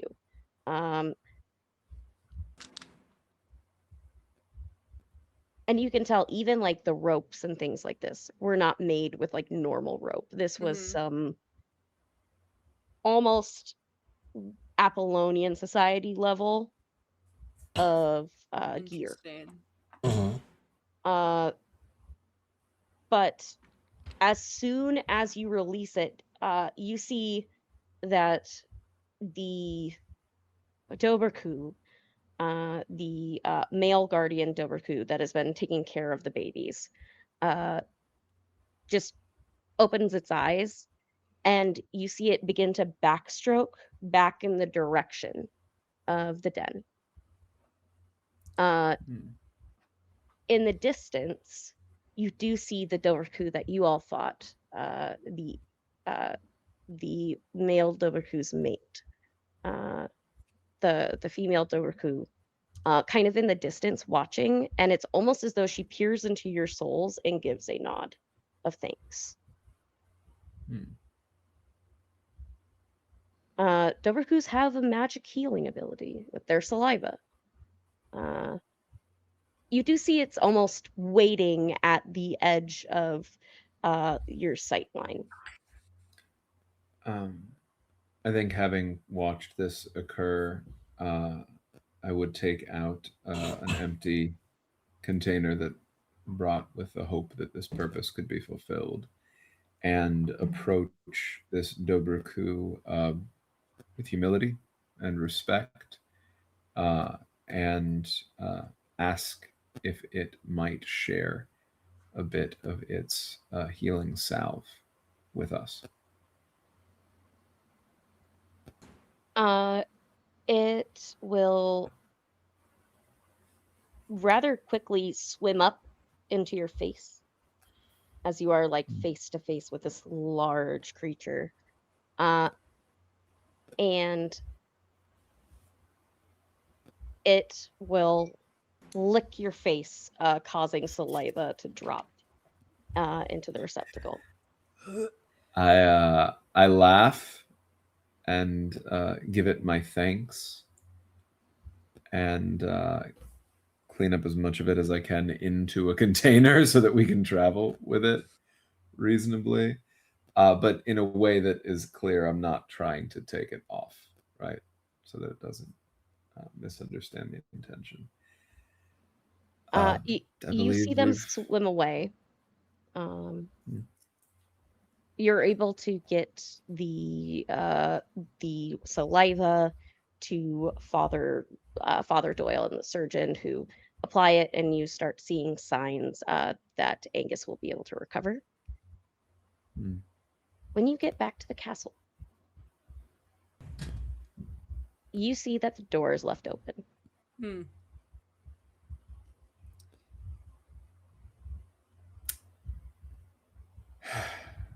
Okay. Just walk forward toward it. Non-zero chance, it's Lady Morrigan. Also, for the record, I was right about the children, so this is the second. Now's not the time. As you walk into the main entryway, lying on the ground is Carlton. With very old coins placed on his eyelids. He has been stabbed multiple times. I would like to state for the record, it was not me. I know I was the last person that interacted with him. Not my style. You were with us. I did not think it would be you. Also, the stabbing, isn't that more what you would do, Violet? But you were with us too. So, Trinket? Also, yeah, that's a fun question. Where's Willie been? Yeah. Willie has been at his estate since you guys moved in. Okay, but cool. has Trinket seen anything? Trinket, you actually see as she hears you guys come in and talking, inside one of the decorative vases, you just see the lid rise up on Trinket's head. Is the coast clear? Yeah. Yes. Did you see anything, or what happened to our friend Carlton? I don't know what he's up to, but oh god, I wouldn't want that fate. That was bad. How many people was it? Oh, there was 3. I didn't do anything because I didn't think you liked him. So we don't. But did you see who, like the people who did it? Were they Vaesen or just people? I don't know. They was wearing some weird mask. They left something. Hold on. And she will climb out of the vase, replace the little lid on top of it. More of a beautiful ceramic jar than a vase, but climbs down from the table, and she kind of uses the needle that is her primary weapon of choice, and pokes something up out of his pocket. Right. If Violet would pick it up and take a look. Um, there is a folded piece of paper, and as you open it, you see that a raven feather falls Mm. from the paper, Mhm. and it just says, "You're welcome." Well, Lady Morrigan, then. So I don't think this leaves this room. No, I will make up. I will spin a story to tell my parents, and that'll be what people believe. But this won't come back to bite any of you in the back if I can do anything about it. Uh, good luck. Give Celadonna my regards. I should probably head out soon. We'll check on her. Thank you, Delilah. It has been a pleasure. If there is anything you need from us while you are away, you know how to reach us securely. Mm-hmm. And as you prepare with a dead body at your door, Yeah. uh, this is where we will end for tonight. Thank you guys for staying a little bit later than we normally go. Before we close out, let's do some outros to talk about all these amazing folks that we have here and what they've got going on next. And this is our final night for our wonderful guest, Lewis. So we're going to have them kick things off. All right. I Mm. have been Lewis Wolf, pronounce he, him. You can find me pretty much everywhere on the internet at It's Lewis W. On TikTok, I'm Lewis Will VA. I am a disabled artist slash Twitch streamer slash voice actor slash obviously the performer. Current projects I have right now are I am producer of upcoming audio drama Blood the New World. It is largely about Latin American folklore mythology. We have a sister podcast, Myth of the Week, where we go over all the myths and whatnot. That will be in season 1. We are almost done with season 1 of Myth of the Week, but we'll be back with stuff for season 2. Later next week, on I don't have the exact days fully in my brain, but I will be on Pocket Dragon Pub for Vixie's birthday bash. I'll play a couple of different games. One of them is Dagger Heart, run by Danny. I think that's kind of all the projects I currently have. Probably. I will pass it to my butler, Williams. I'm Steve, Tall Halfling on the socials, Tall Halfling RPG on some of them. You'll find me all over the place. This weekend and next, 2 p.m. Eastern, on these 2 coming Saturdays, be running a 2-part scenario of Call of Cthulhu over on the Miskatonic Playhouse. On Tuesdays, you can find Mary and Crimson and myself over on Step Monkey Presents for Routed Tropics, what happens when zombies and superheroes collide. And you'll also find me on a bunch of dates, including next Friday, playing a bunch of charity fundraiser games with Danny, our father Segundo, to whom I defer. Thank you. Hi, I'm Danny, he, him. I have been Father Varela Segundo, SJ, he, they. I am Danny R. Mendoza. Everywhere you find things on the internet, you just put Danny R. Mendoza into whatever, and I'm there. But Blue Sky is a good place to catch up on my TTRPG stuff because I try to do my best to put things there. There's a lot on my side, so I'm going to try to be focused about this and go in order because we're live right now. So as of the filming of this, I am in an interlude of a Season's Oath run by Okami over at Pocket Dragon Pub with Mary here and a couple of other fine folks.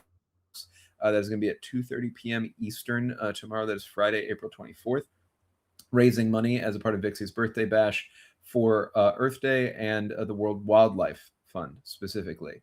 Tomorrow night, I am going to be running the 2nd episode of Radical Resonance, our Rocket Club live stream campaign over at Streaming Rainbow, where I'm a member of the team. And this is a part of a larger project that I am doing with a bunch of wonderful channels, including this one, Nerds with Dice, with Evil Hat for M. Hubbard's Rocket Club, which is in open playtesting through the end of May 2026. If you would like to check it out directly, get a free 172-page PDF plus supporting materials, you can go to evilhat.com/rocket-club and just sign up for the playtest. You can get the free information that way, make it a little bit easier for you to follow what we're doing with the show, play it at home if you like what you see in any of our shows here, including A Silent Harvest, which comes out here on Sundays on Nerds with Dice, or what we are doing at Pocket Dragon Pub on April 25th, which is Neon Crossfire One Shot, or the Rocket Club show over at Pantsless Tables that we're doing called A Fractured Sky. So you can check out any of those, all of those. They all have wonderful casts. Mary is in the one here on Nerds with Dice, does an incredible job. I highly recommend trying out this game. And if you do try it out, please do give feedback because it'll only make this already amazing game better. Actually, I think I'm allowed to say this. Lewis is in Neon Crossfire on the 25th. Yeah. So that's going to be on the 25th. And then Lewis and I, as Lewis mentioned, are again together on the 28th of April, playing Daggerheart, a home-cooked meal. Should be a lot of fun. This Saturday, I am in two different things. I am in the second episode of Squared Circle Odyssey's Road to Wrestle Deep on Creative Disarray, where I play Dude Love, Miguel Lobato. And after that, I am on Fields of the Dead. I am in the Sanctuary cast on Fields of the Dead here on Nerds with Dice, which is really wonderful. There's so much more I haven't even begun to get into. All the channels that I mentioned already, I'm in a lot of stuff there. I am on casts and I'm running stuff. Charity stuff, Steve mentioned that we are going to be doing Rebel Scum to benefit Doctors Without Borders with a focus on Palestinian aid. It's going to be on May 1st and May 4th. So on May Day and on Star Wars Day. That tells you anything about what it's going to be about as we play that game. Then there will be games on May 3rd and May 12th of Misspent Youth, and A Pasión de las Pasiones on May 21st. There's so much more I haven't said, including something I'm not allowed to talk about that I'm doing with Crimson because it hasn't been announced yet. So I'm going to pass it to Crimson so I stop talking. Hi, everyone. Crimson Soul, he, him. I have been Violet. And a little more stab happy than normal, but we're having a great time. You can catch, so this time you will not catch me on Monday on twitch.tv/Valdrianth for a Cyberpunk Thirsty Sword Lesbians game because we are on break. However, I would recommend you go back and watch it because I ended specifically on a very terrible moment that will have a whole lot of consequences going forward. And then, as mentioned earlier, you can catch me Tuesdays on Stab Monkey Presents for Rotted Tropics, Rotted Capes game that hit its Kickstarter goal fairly recently. So keep an eye out for it, where I play a cape assassin, superhero killer in a superhero zombie apocalypse. And then, hey, catch me Thursday right back here, and then catch me editing a whole bunch of other things that I need to catch up on. But you can see me on Blue Sky, crimsonsoul.bluesky.social, and right here on Twitch, twitch.tv/crimsonsoul_, where I draw, I sometimes play games, and I like to pretend really hard that I did actually hit the start streaming button. And that's Real. it for me. Real. No, that's real. Hi guys, I'm Mary. I've been the GM for this evening. You can find me online at the Nerd on Wheels everywhere on social media. Coming up for me, you can find me on opposite Saturdays of the Sanctuary cast. You can find me on the Treasure Hunt cast on Fields of the Dead as I try and figure out who killed my wife. It is a fun Walking Dead adventure. Both casts are absolutely incredible.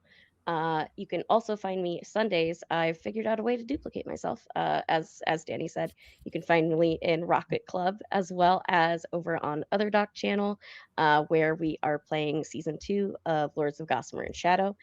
We've been told this is the coziest game of an Amber Diceless game that they've ever seen. So if you want to see cozy happenings in an King Arthur 3000 sci-fi world that we currently are investigating. Go and check that out on Sunday after Rocket Club. And then you can find me, as said, on Tuesdays for more Rotted Tropics. And then check socials for other things I have coming up. Uh, we also have some incredible projects coming up on Nerds with Dice, including Fields of the Dead this weekend. There is other great shows as well as our VODs. Go ahead and check out our socials for all of the upcoming shows. And as always, may your dice always roll hot. Remember to take your meds, and we'll see you next time. Bye, everybody.